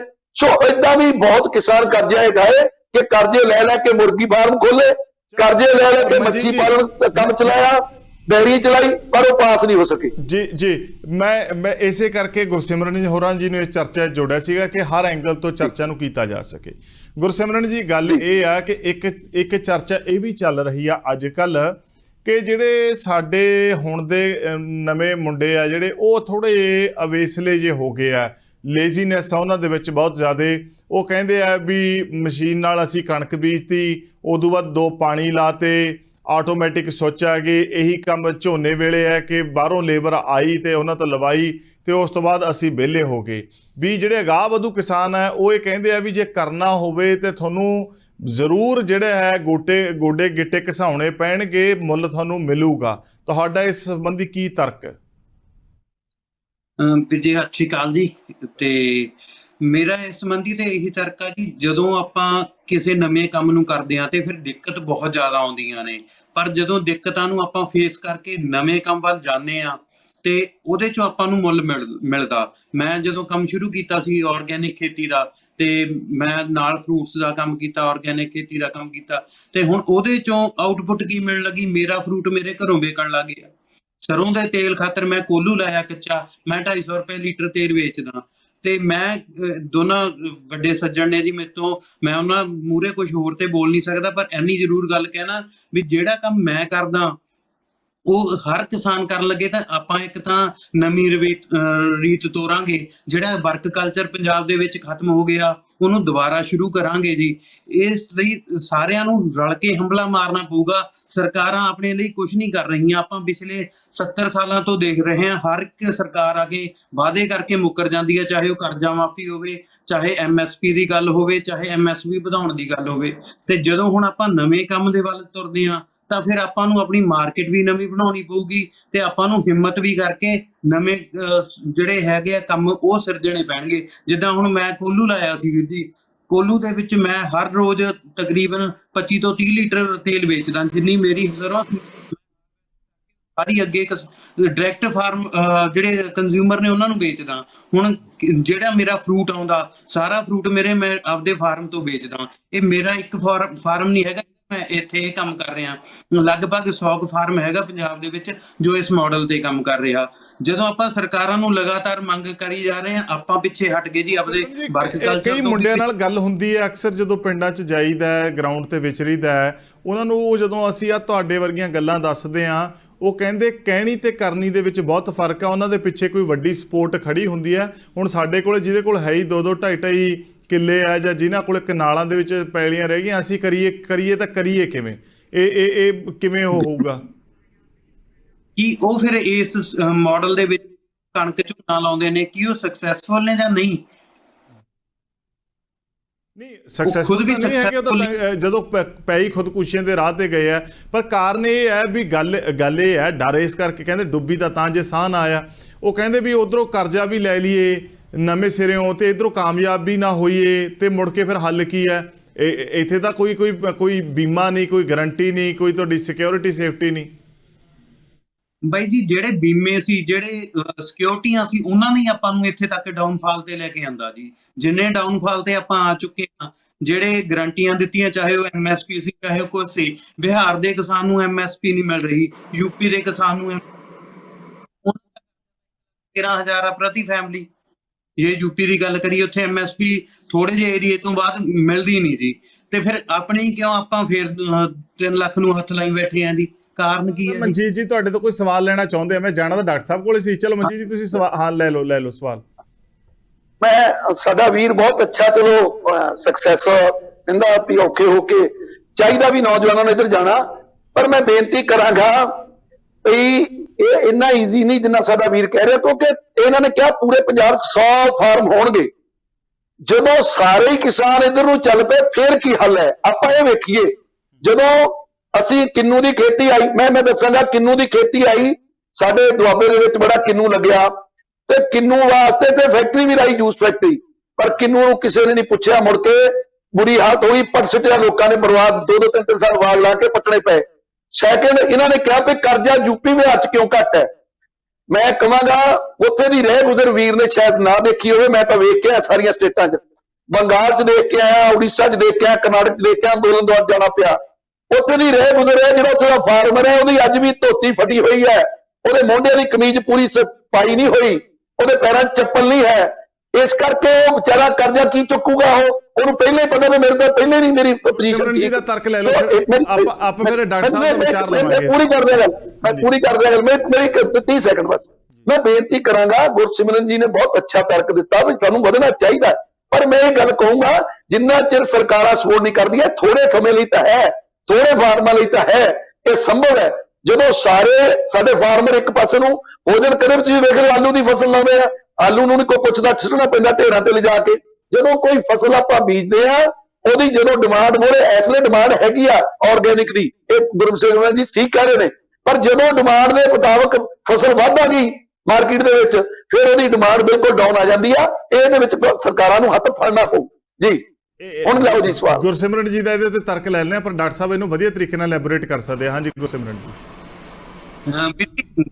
ਜਦੋਂ ਆਪਾਂ ਗੱਲ ਹੁਣ ਕਰ ਰਹੇ ਸੀ ਵੀ ਕਰਜ਼ਾ ਉਹਨਾਂ ਤੇ ਹਾਲਤ, ਚਲੋ ਜ਼ਰੂਰ ਮੈਂ ਮੰਨਦਾ ਮਾੜੀ ਆ। ਪੰਜਾਬੀ ਆਪਾਂ ਸਿਰਫ ਕੱਲੇ ਇੱਕ ਕਿਸਾਨੀ ਪੱਖ ਨਾਲ ਹੀ ਨਹੀਂ ਇਹਨੇ ਅਮੀਰ ਹੋ ਕੇ ਬੈਠੇ, ਸਾਡੇ ਐਨਆਰਆਈ ਵੀਰਾਂ ਨੇ ਆਪਾਂ ਨੂੰ ਅੱਜ ਤੋਂ 60-70 ਸਾਲ ਪਹਿਲਾਂ ਬਹੁਤ ਮਦਦ ਕੀਤੀ ਆ, ਜਿਸ ਨਾਲ ਕਈ ਫੈਮਲੀਜ਼ ਚੰਗੀਆਂ ਸਟੈਬਲਿਸ਼ ਹੋਈਆਂ ਨੇ, ਕਈ ਫੈਮਲੀਜ਼ ਪਿੱਛੇ ਰਹਿ ਗਈਆਂ ਜਿਹੜੀਆਂ ਕੱਲਿਆਂ ਕਿਸਾਨੀ ਨਾਲ ਜੁੜੀਆਂ ਹੋਈਆਂ ਸੀ। ਇਹ ਤੁਸੀਂ ਗੱਲ ਮੰਨੋ ਚਾਹੇ ਨਾ ਮੰਨੋ, ਇਹ ਮੰਨਣਯੋਗ ਗੱਲ ਆ ਜੀ। ਦੂਸਰੀ ਗੱਲ ਕਿੰਨੂ ਇਸ ਬਾਬ ਗੁਰਸਿਮਰਨ ਜੀ ਡਾਕਟਰ ਸਾਹਿਬ ਨੂੰ ਪੁੱਛਣਾ। ਡਾਕਟਰ ਸਾਹਿਬ, ਗੱਲ ਇਹ ਹੈ ਵੀ ਕਈ ਗੱਲਾਂ ਕਹਿਣੀਆਂ ਤੇ ਸੁਣਨੀਆਂ ਬਹੁਤ ਸੋਹਣੀਆਂ ਲੱਗਦੀਆਂ, ਚੰਗੀਆਂ ਲੱਗਦੀਆਂ ਨੇ, ਪਰ ਉਹ ਅਸਲੀਅਤ ਤੋਂ ਕਾਫੀ ਦੂਰ ਹੁੰਦੀਆਂ ਨੇ, ਕਿਉਂਕਿ ਮੰਡੀ ਦੇ ਵਿੱਚ ਜਿਹੜਾ ਸਟੋਰੇਜ ਵਾਲਾ ਕੰਸੈਪਟ ਹੈ, ਜਿਹੜਾ ਕਿ ਆਮ ਬੰਦਾ ਨਹੀਂ ਕਰ ਸਕਦਾ, ਜਿਹੜਾ ਵਪਾਰੀ ਹੈ, ਧਨਾਢੀ ਹੈ, ਕਾਨੂੰਨ ਦੇ ਮੁਤਾਬਕ ਜਦੋਂ ਉਹ ਕਰਦਾ ਹੈ ਤੇ ਉਹ ਜਦੋਂ ਨਕਲੀ ਥੁੜ ਪੈਦਾ ਕਰਦਾ ਹੈ, ਫਿਰ ਮੰਡੀ ਮਹਿੰਗੀ ਹੁੰਦੀ ਹੈ। ਤੇ ਜਿਵੇਂ ਮਨਜੀਤ ਜੀ ਨੇ ਕਿਹਾ ਕਿ ਜਦੋਂ ਸਾਰੀ ਕਰਨ ਲੱਗ ਪਏ, ਜਦੋਂ ਭਰਮਾਰ ਹੋ ਗਈ, ਜਿਵੇਂ ਆਪਣੇ ਆਮ ਹੀ ਹੈ ਇੱਕ ਰੀਤ ਹੈ ਵੀ ਜੇ ਕਈ ਵਾਰ ਕਿਸੇ ਸਾਲ ਆਲੂ ਵੱਧ ਲੱਗ ਜਾਂਦੇ, ਕਿਸੇ ਸਾਲ ਮਟਰ ਵੱਧ ਲੱਗ ਜਾਂਦੇ ਆ, ਉਹ ਫਿਰ ਸਾਨੂੰ ਸੜਕਾਂ 'ਤੇ ਹੀ ਮਿਲਦੇ ਆ। ਦੇਖੋ ਜਿਹੜਾ ਗੁਰਸਿਮਰਨ ਉਹਨਾਂ ਨੇ ਗੱਲ ਕਹੀ ਹੈ, ਇਹਨਾਂ ਲਈ ਤਾਂ ਲਾਹੇਵੰਦ ਹੋ ਸਕਦੀ ਹੈ, ਇਹਨਾਂ ਨੇ ਗਿਣਤੀ ਵੀ ਦੱਸਤੀ ਵੀ 100 ਹੈ, ਪਰ ਇਹਨਾਂ ਨੂੰ ਸ਼੍ਰੀਲੰਕਾ ਦਾ ਤਜਰਬਾ ਇਹਨਾਂ ਦੇ ਸਾਹਮਣੇ ਹੋਊਗਾ ਤੇ ਉਹਨਾਂ ਦੀ ਕੀ ਮਾੜੀ ਹਾਲਤ ਹੋਈ ਹੈ ਆਰਗੈਨਿਕ ਫਾਰਮਿੰਗ ਵੱਲ ਜਾ ਕੇ। ਮੈਂ ਆਰਗੈਨਿਕ ਫਾਰਮਿੰਗ ਦੇ ਵਿਰੁੱਧ ਨਹੀਂ, ਇਹ ਬਹੁਤੇ ਲੋਕਾਂ ਨੂੰ ਜਿਹੜੇ ਜ਼ਿਆਦਾ ਅਵੇਅਰ ਹੈ ਜ਼ਿੰਦਗੀ ਬਾਰੇ, ਉਹਨਾਂ ਨੂੰ ਲੱਗਦਾ ਹੈ ਕਿ ਜਿੰਨੇ ਇਨਸੈਕਟੀਸਾਈਡ, ਪੈਸਟੀਸਾਈਡ ਜਾਂ ਕੈਮੀਕਲ ਸਾਡੇ ਫੂਡ 'ਚ ਘੱਟ ਹੋਣ ਤਾਂ ਉਹ ਵਧੀਆ ਹੋਣਗੇ ਤੇ ਉਹ ਜ਼ਿਆਦਾ ਕੀਮਤ ਦੇਣ ਲਈ ਤਿਆਰ ਨੇ। ਜੇ ਸਾਡੀਆਂ ਜਿਹੜੀਆਂ ਦੋ ਮੁੱਖ ਫਸਲਾਂ ਨੇ, ਕਣਕ ਤੇ ਧਾਨ ਜਾਂ ਜੀਰੀ ਜਿਹੜੀ ਹੈਗੀ, ਉਹੀ ਸਾਡੇ ਖੁਰਾਕ ਦਾ ਮੁੱਖ ਹਿੱਸਾ ਨੇ। ਇਹ ਅੱਜ ਤੱਕ ਸਾਡੇ ਕੋਲ ਇੰਪੀਰੀਕਲ ਸਟੱਡੀਜ਼ ਨਹੀਂ ਜਿਹੜੀਆਂ ਇਹ ਐਸਟੈਬਲਿਸ਼ ਕਰਦੀਆਂ ਹੁਣ ਕਿ ਆਰਗੈਨਿਕ ਫਾਰਮਿੰਗ ਨਾਲ ਉਹਨਾਂ ਦੀ ਪ੍ਰੋਡਕਸ਼ਨ ਤੇ ਪ੍ਰੋਡਕਟਿਵਿਟੀ ਉਨੀ ਰਹੂਗੀ। ਇਸ ਲਈ ਜਦੋਂ ਇੱਧਰ ਸਾਰੇ ਲੋਕ ਆਉਣਗੇ ਤਾਂ ਉਹਦੀ ਮਾਰਕੀਟਿੰਗ ਕਿੱਥੇ ਹੋਊਗੀ। ਜਿਹੜੀ ਐਮਐਸਪੀ ਦੀ ਗੱਲ ਹੈ, ਐਮਐਸਪੀ ਦਾ ਹੋਣਾ ਹੀ ਕਾਫੀ ਨਹੀਂ ਹੈਗਾ, ਐਮਐਸਪੀ ਤੇ ਪ੍ਰੋਕਿਉਰਮੈਂਟ ਦਾ ਵੀ ਰੌਲਾ ਹੈ ਕਿ ਉਹ ਪ੍ਰੋਕਿਉਰ ਹੋਊਗੀ ਕਿ ਨਹੀਂ ਹੋਊਗੀ, ਉਹ ਵੀ ਰੌਲਾ ਹੈ। ਤੇ ਆਰਗੈਨਿਕ ਪ੍ਰੋਡਕਟ ਹੈ ਜਿਹੜੀ ਉਹਦੀ ਪ੍ਰਾਈਸ ਹੈ ਉਹ 2 ਤੋਂ 5 ਗੁਣਾ ਤੱਕ ਵੱਧ ਹੈ। ਅੱਜ ਪ੍ਰਾਈਸ ਹੈ ਉਹ ਤੇ ਵੀ ਬਹੁਤੇ ਲੋਕ ਇਹੋ ਜਿਹੇ ਨੇ ਜਿਹੜੇ ਸਰਕਾਰੀ ਰਾਸ਼ਨ ਤੇ ਡਿਪੈਂਡ ਕਰ ਰਹੇ ਨੇ, ਜਿਹੜਾ ਸਬਸਿਡੀ ਵਾਲਾ ਹੈ ਉਹ ਤੇ ਵੀ ਖਰੀਦ ਨਹੀਂ ਸਕਦੇ। ਜਿਹੜੀ ਆਰਗੈਨਿਕ ਪ੍ਰੋਡਿਊਸ ਹੈ, ਜਿਹੜੀ ਉਹਦੀ ਪ੍ਰਾਈਸ ਹੈ ਇੰਨੀ ਵੱਧ ਪ੍ਰਾਈਸ, ਉਹ ਕਿੱਥੋਂ ਦੇਣਗੇ। ਦੇਸ਼ ਗਰੀਬ ਹੈ, ਲੋਕ ਵੱਡੀ ਗਿਣਤੀ ਬਹੁਤੇ ਗਰੀਬ ਨੇ, ਇਸ ਲਈ ਜਿਹੜੀ ਆਰਗੈਨਿਕ ਵਾਲੀ ਗੱਲ ਕਰਦੇ ਆ ਉਹ ਠੀਕ ਹੈ ਪਾਰਸ਼ੀਅਲ ਲੈਵਲ ਤੇ ਪਰ ਉਹਦੇ 'ਚ ਸਰਕਾਰ ਕਿੰਨੀ ਕੁ ਹੈਲਪ ਲੈ ਕੇ ਆਊਗੀ। ਅੱਜ ਤੱਕ ਜਿਹੜੀ ਹੈ ਸਰਕਾਰ ਉਧਰ ਬਹੁਤ ਘੱਟ ਮਦਦ ਦੇ ਰਹੀ ਹੈਗੀ। ਤੇ ਫਿਰ ਜਿੰਨੀ ਸਾਡੀ ਪ੍ਰੋਡਕਸ਼ਨ ਤੇ ਪ੍ਰੋਡਕਟਿਵਿਟੀ ਘਟੂ, ਕਿ ਮੁੜ ਕੇ ਸਾਨੂੰ ਫਿਰ ਦੂਜੇ ਦੇਸ਼ਾਂ ਅੱਗੇ ਸ਼੍ਰੀਲੰਕਾ ਦੀ ਤਰ੍ਹਾਂ ਹਾੜੇ ਤਾਂ ਨਹੀਂ ਕੱਢਣੇ ਪੈਣਗੇ। ਇਹ ਗੱਲ ਵੀ ਸੋਚਣ ਵਾਲੀ ਹੈ। ਤੇ ਕੱਲੇ ਦਾ ਜਿਹੜੀ ਗੱਲ ਹੈ ਉਹਨੂੰ ਜਨਰਲਾਈਜ਼ ਨਹੀਂ ਕਰਨਾ ਚਾਹੀਦਾ। ਸਾਨੂੰ ਦੁਨੀਆ ਦਾ ਤਜਰਬਾ ਦੇਖਣਾ ਚਾਹੀਦਾ, ਆਪਦੀਆਂ ਲੋੜਾਂ ਦੇਖਣੀਆਂ ਚਾਹੀਦੀਆਂ, ਆਪਣੇ ਦੇਸ਼ ਦੀ ਹਾਲਤ ਦੇਖਣੀ ਚਾਹੀਦੀ ਹੈ। ਡਾਕਟਰ ਸਾਹਿਬ, ਇੱਕ ਇਸ ਗੱਲ ਦਾ ਵੀ ਥੋੜਾ ਜਿਹਾ ਚਾਨਣਾ ਪਾਇਓ। ਤੁਸੀਂ ਬਹੁਤ ਸਾਰੀਆਂ ਤੁਹਾਡੀਆਂ ਸਟੱਡੀਜ਼ ਨੇ, ਤੁਹਾਡੇ ਆਰਟੀਕਲ ਜਿਹੜੇ ਆਉਂਦੇ ਰਹਿੰਦੇ ਆ, ਪੜ੍ਹਦੇ ਵੀ ਰਹਿੰਦੇ ਆ।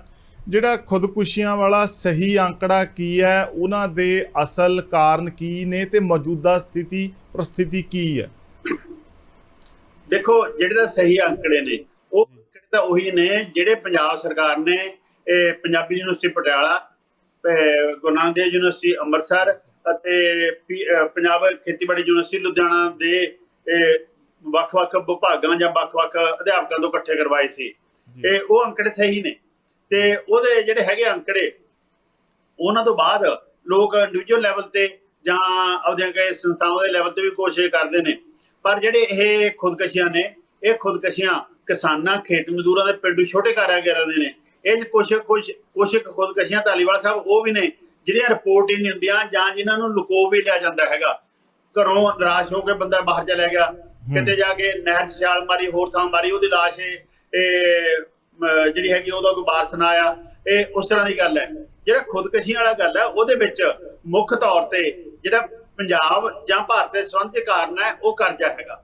ਕਿ ਜਦ ਕਿਸਾਨ ਨੂੰ ਇਹ ਲੱਗਣ ਲੱਗ ਜਾਂਦਾ ਹੈ ਵੀ ਮੇਰੇ ਕੋਲ ਕੋਈ ਰਾਹ ਨਹੀਂ ਬਚਿਆ, ਜਿਵੇਂ ਤੁਸੀਂ ਕਹਿੰਦੇ ਅਸੀਂ ਬਹੁਤੇ ਕਿਸਾਨ ਕਨਾਲਾਂ ਵਾਲੇ ਰਹਿ ਗਏ ਜਾਂ ਏਕੜ 2 ਏਕੜ ਵਾਲੇ ਰਹਿ ਗਏ, ਜਦ ਉਹਨਾਂ ਦੀ ਫਸਲ ਮਰਦੀ ਹੈ ਜਾਂ ਉਹਦੀ ਮਾਰਕੀਟ ਦੇ ਵਿੱਚ ਫਸਲ ਖਰੀਦੀ ਨਹੀਂ ਜਾਂਦੀ, ਤੇ ਜੇ ਖਰੀਦੀ ਜਾਂਦੀ ਹੈ MSP ਉੱਪਰ ਹੁੰਦੀ ਹੈ, ਖਰੀਦੀ ਜਿਹੜੀਆਂ ਮਿੱਟੀ ਦੇ ਭਾਅ ਨਹੀਂ ਖਰੀਦ ਹੁੰਦੀ, ਕਈ ਵਾਰੀ ਉਹਦੇ ਨਾਲ ਮਿੱਟੀ ਵੀ ਮਹਿੰਗੀ ਵਿਕਦੀ ਹੈ ਜਿੱਥੇ ਕਾਰਪੋਰੇਟ ਆ ਕੇ ਕਬਜ਼ਾ ਕਰਦੇ ਨੇ।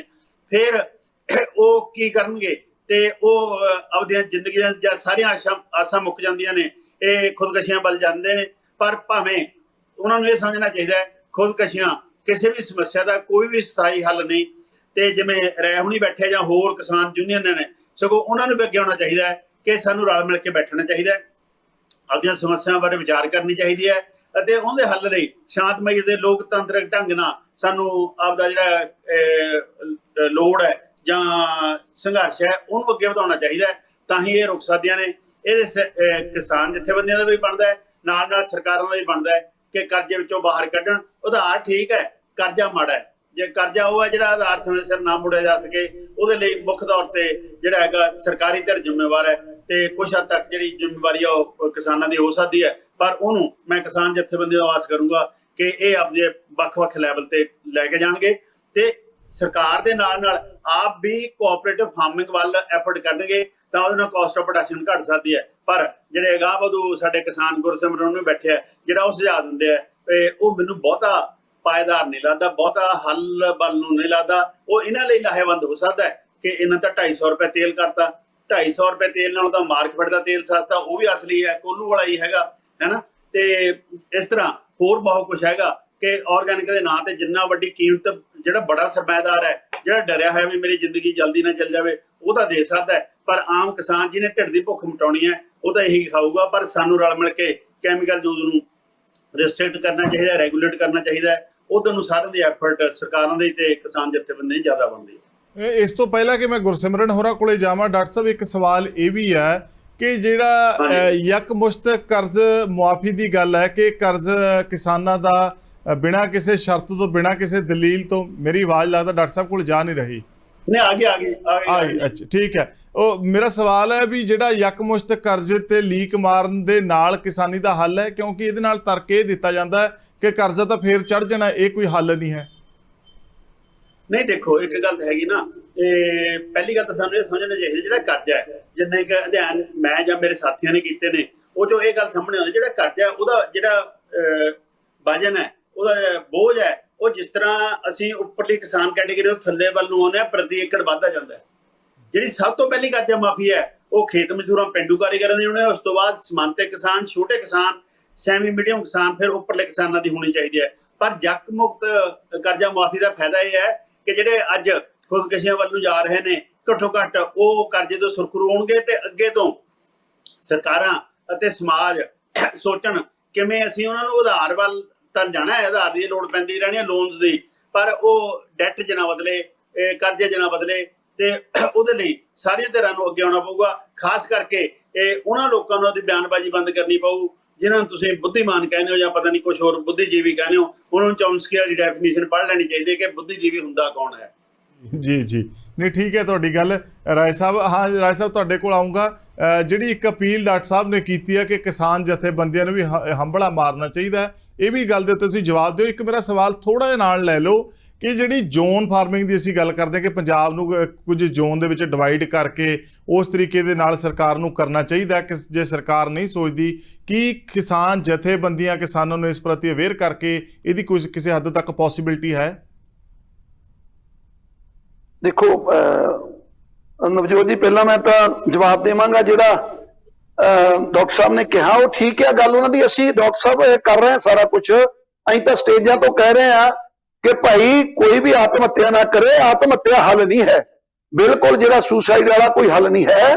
ਕਰਜ਼ਾ ਜੇਕਰ ਤੁਹਾਤੋਂ ਨਹੀਂ ਮੋੜਿਆ ਜਾਂਦਾ, ਹੱਤਿਆ ਨਾ ਕਰੋ।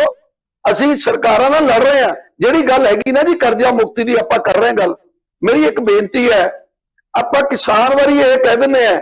ਮੈਂ ਇੰਡਸਟਰੀ ਦਾ ਤੁਹਾਨੂੰ ਦੱਸਣਾ ਚਾਹਾਂਗਾ, ਪਿਛਲੀਆਂ ਸਰਕਾਰਾਂ ਨੇ ਹੁਣ ਤੱਕ ਪਹਿਲੀ ਜਿੱਥੋਂ ਲੈ ਕੇ ਆਜ਼ਾਦ ਹੋਇਆ ਦੇਸ਼ ਉਸ ਤੋਂ ਲੈ ਕੇ ਹੁਣ ਤੱਕ 42 ਲੱਖ ਕਰੋੜ ਦਾ ਕਰਜ਼ਾ ਪੂੰਜੀਪਤੀਆਂ ਦਾ ਮਾਫ ਕਰਤਾ ਸਾਰੀਆਂ ਸਰਕਾਰਾਂ ਨੇ। ਆ ਜਿਹੜੀ ਮੋਦੀ ਸਰਕਾਰ ਆ ਪਿਛਲੇ ਕੁਝ ਸਮੇਂ ਦੇ ਵਿੱਚ ਹੀ ਹੁਣ ਇਹਨਾਂ ਨੇ 2,09,000 ਕਰੋੜ ਦਾ ਕਰਜ਼ਾ ਕਾਰਪੋਰੇਟ ਘਰਾਣੇ ਦਾ ਮਾਫ ਕਰ ਦਿੱਤਾ।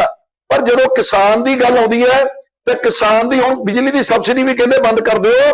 ਤੇ ਭਾਈ ਇਹ ਕਰਜ਼ਾ ਜਿਹੜਾ ਆ ਇਹ ਸਰਕਾਰਾਂ ਜਿਹੜੀਆਂ ਸਟੇਟ ਗਵਰਨਮੈਂਟ ਆਪਣੇ ਸਿਰ ਲੈਣ, ਤੇ ਇਹ ਦਲੀਲ ਕੀ ਦਿੰਦੇ ਆ ਕਿ ਜੀ ਕਰਜ਼ਾ ਜਿਹੜਾ ਪੰਜਾਬ ਸਰਕਾਰ ਸਿਰ ਬਹੁਤ ਆ। ਭਾਰਤ ਸਰਕਾਰ ਸਿਰ 230 ਲੱਖ ਕਰੋੜ ਦਾ ਕਰਜ਼ਾ ਹੈ, ਤੇ ਫਿਰ ਕਾਰਪੋਰੇਟ ਘਰਾਣੇ ਦਾ ਏਡਾ ਵੱਡਾ ਮਾਫ ਹੋ ਸਕਦਾ ਹੈ। ਤੇ ਫਿਰ ਸਭ ਤੋਂ ਵੱਡੀ ਇੰਡਸਟਰੀ ਕੀ ਹੈ? ਮੈਂ ਕਹਾਂਗਾ ਸਭ ਤੋਂ ਵੱਡੀ ਇੰਡਸਟਰੀ ਐਗਰੀਕਲਚਰ ਇੰਡਸਟਰੀ ਹੈ, ਜਿਹਨੇ ਕਰੋਨਾ ਕਾਲ 'ਚ ਭਾਰਤ ਦੀ GDP ਨੂੰ ਸੰਭਾਲ ਕੇ ਰੱਖਿਆ। ਸਾਰੀ ਇੰਡਸਟਰੀ ਹੱਥ ਖੜੇ ਕਰ ਗਈ, ਪਰ ਜਿਹੜੀ ਇੰਡਸਟਰੀ ਸੀਗੀ ਐਗਰੀਕਲਚਰ ਇੰਡਸਟਰੀ, ਇਹਦੀ GDP ਜਿਹੜੀ ਉਹ ਅਪ ਰਹੀ, ਡਾਊਨ ਨਹੀਂ ਗਈ। ਔਰ ਇਹਦੇ ਵਿੱਚੋਂ ਹੀ ਜਿਹੜੇ ਮਜ਼ਦੂਰ ਫੈਕਟਰੀਆਂ 'ਚ ਕੰਮ ਕਰਦੇ ਸਨ, ਉਹਨੇ ਆ ਕੇ ਖੇਤੀ 'ਚ ਕੰਮ ਕਰਕੇ ਆਪਣੇ ਘਰ ਚਲਾਏ। ਸੋ ਮੈਂ ਗੱਲ ਕਹਾਂਗਾ ਕਿ ਆਪਾਂ ਨੂੰ ਇਹ ਬਿਲਕੁਲ ਇੱਧਰ ਨੂੰ ਸਰਕਾਰਾਂ ਨੂੰ ਨਾਲ ਸਾਥ ਦੇਣਾ ਚਾਹੀਦਾ। ਸਰਕਾਰਾਂ ਹੱਥ ਖੜੇ ਕਰ ਰਹੀਆਂ, ਭੱਜ ਰਹੀਆਂ, ਪੂੰਜੀਪਤੀਆਂ ਨੂੰ ਤਾਂ ਗੱਫੇ, ਤੇ ਜਿਹੜੇ ਕਿਸਾਨ ਮਜ਼ਦੂਰ ਹੈ ਉਹਨਾਂ ਵਾਰੀ ਹੱਥ ਘੁੱਟ ਲਿਆ ਸੇ, ਉਹਨਾਂ ਵਾਰੀ ਬਿਲਕੁਲ ਗਲਾ ਘੁੱਟਣ ਨੂੰ ਤਿਆਰ ਨੇ। ਸੋ ਐਵੇਂ ਨਹੀਂ ਚੱਲਣਾ। ਇਹ ਸਰਕਾਰਾਂ ਨੂੰ ਚਾਹੀਦਾ ਹੈ ਕਿ ਪੂਰਨ ਕਰਜ਼ਾ ਮਾਫ ਕਰਨ। ਅੱਗੇ ਤੋਂ ਇਹ ਗੱਲ ਹੋ ਸਕਦੀ ਹੈ ਵੀ ਜਿਹੜੀ ਜਿਵੇਂ ਕਿਹਾ ਡਾਕਟਰ ਸਾਹਿਬ ਨੇ ਬਹੁਤ ਅੱਛੀ ਗੱਲ ਕਹੀ ਹੈ ਕਿ ਭਾਈ ਇਹ ਵੇਖਣਾ ਪਊਗਾ ਵੀ ਉਹਦਾ ਜਿਹੜਾ ਫਸਲ ਦਾ ਰੇਟ ਹੈ ਉਹ ਕੀ ਤੈਅ ਹੁੰਦਾ ਹੈ। ਸਵਾਮੀਨਾਥਨ ਰਿਪੋਰਟ ਗੱਲ ਕੱਲੀ ਇਹ ਨਹੀਂ, ਸਵਾਮੀਨਾਥਨ ਦੀ ਰਿਪੋਰਟ ਜਿਹੜੀ ਤੈਅ ਕਰਨੀ ਹੈ ਜਾਂ ਰੇਟ ਤੈਅ ਕਰਨਾ ਜਾਂ MSP ਦੇਣੀ ਹੈ, ਇਹਨਾਂ ਨੇ MSP ਦੀ ਗੱਲ ਕੀਤੀ ਡਾਕਟਰ ਸਾਹਿਬ ਨੇ। ਉਹਦੇ ਬਾਰੇ ਹੁਣ ਵੀ ਮਹਿੰਗਾਈ ਦੇ ਮੁਤਾਬਕ 2006 ਦੇ ਵਿੱਚ ਸਵਾਮੀਨਾਥਨ ਰਿਪੋਰਟ ਜਿਹੜੀ ਆ ਉਹ ਤਿਆਰ ਹੋ ਗਈ, ਸਮਝ ਲਓ 2009 ਚ ਆ ਗਈ, ਪਰ ਇਹਨਾਂ ਨੇ ਲਾਗੂ ਨਹੀਂ ਕੀਤੀ ਹੁਣ ਤੱਕ। ਪਰ ਮੈਂ ਇਹ ਗੱਲ ਕਹਾਂਗਾ ਵੀ ਤੁਸੀਂ ਇੱਕ ਵੇਖੋ ਵੀ ਉਹ ਤੋਂ ਲਾ ਕੇ ਹੁਣ ਤੱਕ ਮਹਿੰਗਾਈ ਕਿੰਨੀ ਵਧੀ ਹੈ, ਤੇ ਡੀਜ਼ਲ ਦਾ ਖਰਚਾ, ਖਾਦਾਂ ਦਾ ਖਰਚਾ ਕਿੱਥੇ ਚਲ ਗਿਆ। ਅੰਕੜੇ ਅੱਜ ਜਿਹੜਾ ਕੱਪੜਾ ਕਿਸਾਨ ਨੇ, ਜਿਹੜਾ ਕਿਸਾਨ ਇਸ ਲਈ ਉਹ ਨਹੀਂ, ਮੈਂ ਕਹਾਂਗਾ ਕਿਸਾਨ ਨੂੰ ਕਿਹੜੀ ਚੀਜ਼ ਦੀ ਲੋੜ ਨਹੀਂ। ਇਸ ਕਰਕੇ ਜਿਹੜੀ ਆ ਉਹ ਅਗਤ ਮੁੱਲ ਦੇ ਉਹਨੂੰ ਰੇਟ ਮਿਲਣਾ ਚਾਹੀਦਾ, ਫਿਰ ਜਾ ਕੇ ਕਿਸਾਨ ਦੀ ਜਿਹੜੀ ਆ ਕੋਈ ਭਰਪਾਈ ਹੋ ਸਕੇਗੀ। ਸੋ ਇਹ ਸਰਕਾਰਾਂ ਨੂੰ ਵਿੱਚ ਇਹਦੇ ਬਿਲਕੁਲ ਇਨਵੋਲਵ ਕਰਨਾ ਪਊਗਾ। ਮੈਂ ਬਹੁਤ ਅੱਛਾ, ਸਾਡਾ ਵੀਰ ਨੌਜਵਾਨ ਵਧੀਆ ਉਪਰਾਲਾ ਕਰ ਰਿਹਾ, ਉਹਨੂੰ ਵੀ ਸ਼ਾਬਾਸ਼ ਦੇਵਾਂਗੇ। ਇੱਕ ਗੱਲ ਜ਼ਰੂਰ ਠੀਕ ਹੈ, ਅੱਜ ਲੋਕੀ ਕਈ ਸਿਆਣੇ, ਜਿਵੇਂ ਡਾਕਟਰ ਸਾਹਿਬ ਨੇ ਕਿਹਾ ਕਿ ਸਿਆਣੇ ਸਮਝਦੇ ਆ ਕਿ ਜਿਹੜੀ ਓਰੀਜਨਲ ਚੀਜ਼ ਜਿੱਥੋਂ ਮਿਲਦੀ ਹੈ ਲੈਂਦੇ ਆ। ਅੱਜ ਗੁੜ ਜਿਹੜਾ ਆ ਬੇਲਿਆਂ ਤੇ ਉਹ 50 ਰੁਪਏ ਕਿਲੋ ਮਿਲਦਾ, 100 ਨੂੰ ਵੀ ਲੈਂਦੇ ਨੇ, ਜਿਨ੍ਹਾਂ ਨੂੰ ਪਤਾ ਲੱਗਦਾ ਵੀ ਇਹ ਅਸਲੀ ਕੱਢਿਆ ਹੋਇਆ।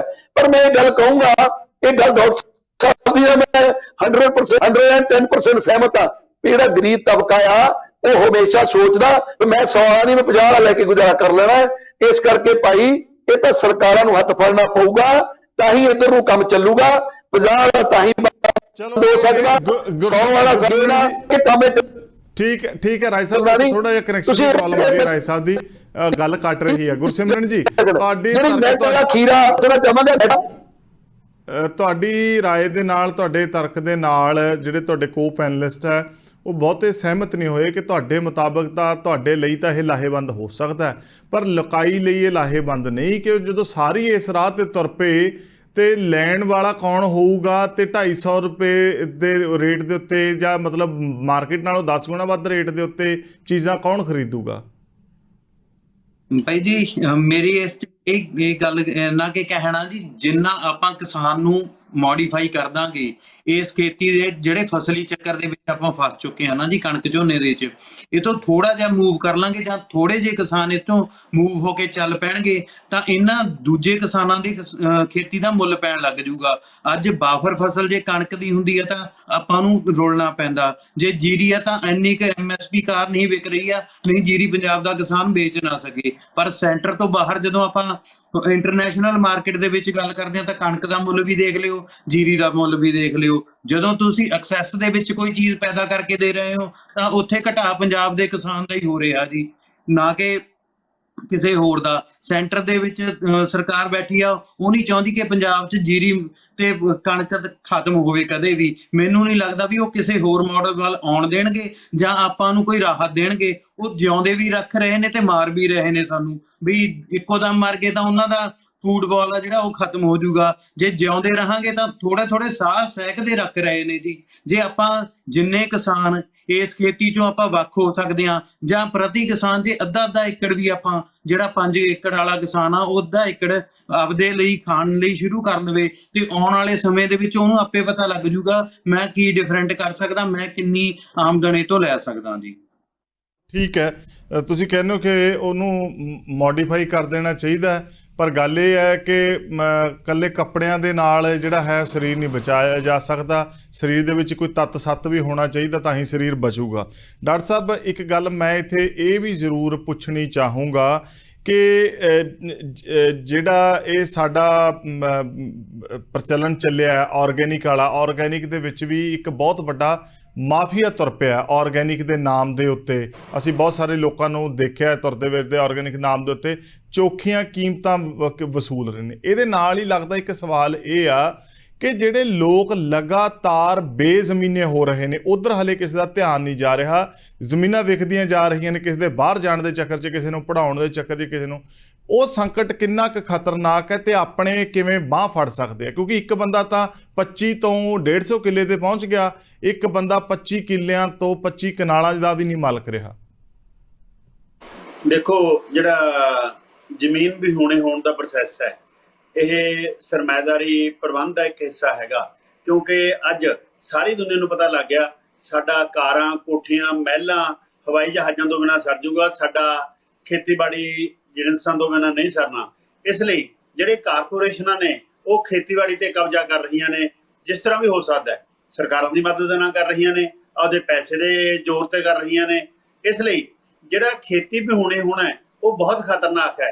ਉਹਦੇ ਵਿੱਚੋਂ ਇੱਕ ਤੇ ਆਪਾਂ ਪਹਿਲਾਂ ਗੱਲ ਕਰ ਚੁੱਕੇ ਹਾਂ ਸਾਰਿਆਂ ਨੇ ਕਿ ਖੁਦਕਸ਼ੀਆਂ ਉਪਜਦੀਆਂ ਨੇ ਜਿਹੜੀਆਂ ਨਹੀਂ ਹੋਣੀਆਂ ਚਾਹੀਦੀਆਂ। ਖੁਦਕਸ਼ੀਆਂ ਤੋਂ ਬਿਨਾਂ ਉਹ ਲੋਕ ਕਿੱਧਰ ਨੂੰ ਜਾਣਗੇ?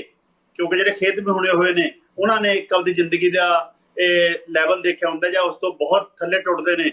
ਜੇ ਉਹ ਖੁਦਕਸ਼ੀਆਂ ਦੇ ਪਾਸੇ ਦੂਜੇ ਪਾਸੇ ਜਾਂਦੇ ਤਾਂ ਕ੍ਰਾਈਮ ਵੱਲ ਲਾਉਂਦੇ ਨੇ। ਉਹ ਕ੍ਰਾਈਮ ਕਰਨ ਲੱਗੇ ਕਿ ਕਿਹੜਾ ਕ੍ਰਾਈਮ ਕਰਨਗੇ, ਕਿਸ ਤਰ੍ਹਾਂ ਦਾ ਕਰਨਗੇ, ਉਹਦਾ ਕਿਸੇ ਨੂੰ ਕੋਈ ਪਤਾ ਨਹੀਂ ਹੁੰਦਾ। ਉਹ ਬਹੁਤ ਮਾੜੀ ਗੱਲ ਹੈਗੀ। ਇਸ ਲਈ ਜਦੋਂ ਤੱਕ ਅਸੀਂ ਇੰਪਲਾਇਮੈਂਟ ਜਨਰੇਟ ਨਹੀਂ ਕਰ ਸਕਦੇ, ਸੋਸ਼ਲ ਸਿਕਿਉਰਿਟੀ ਇਸ਼ੋਰ ਨਹੀਂ ਕਰ ਸਕਦੇ, ਉਦੋਂ ਤੱਕ ਜਿਹੜੇ ਲੋਕ ਖੇਤੀਬਾੜੀ ਦੇ ਨਿਰਭਰ ਨੇ, ਖੇਤੀਬਾੜੀ 'ਚ ਰੁੱਖੀ ਸੁੱਕੀ 2 ਡੰਗ ਦੀ ਰੋਟੀ ਫੇਰ ਵੀ ਮਿਲਦੀ ਰਹੂਗੀ। ਜੇ ਬਹੁਤ ਚੋਪੜੀ ਹੋਈ ਨਹੀਂ ਹੋਊਗੀ ਤਾਂ ਅਣਚੋਪੜੀ ਮਿਲਦੀ ਰਹੂਗੀ। ਜੇ ਸਬਜ਼ੀਆਂ ਦਾਲਾਂ ਨਾਲ ਨਹੀਂ ਮਿਲੂਗੀ ਤਾਂ ਨਮਕ ਤੇ ਮਿਰਚ ਵਾਲੀ ਨਾਲ ਵੀ ਗੁਜ਼ਾਰਾ ਹੋ ਜਾਊਗਾ।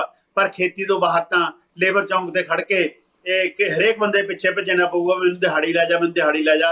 ਉਹਦੇ ਨਾਲ ਗੁਜ਼ਾਰਾ ਨਹੀਂ ਹੋਣਾ। ਸਾਡਾ ਇੰਡਸਟਰੀਅਲਾਈਜ਼ਡ ਕੰਟਰੀ ਨਹੀਂ ਹੈਗਾ।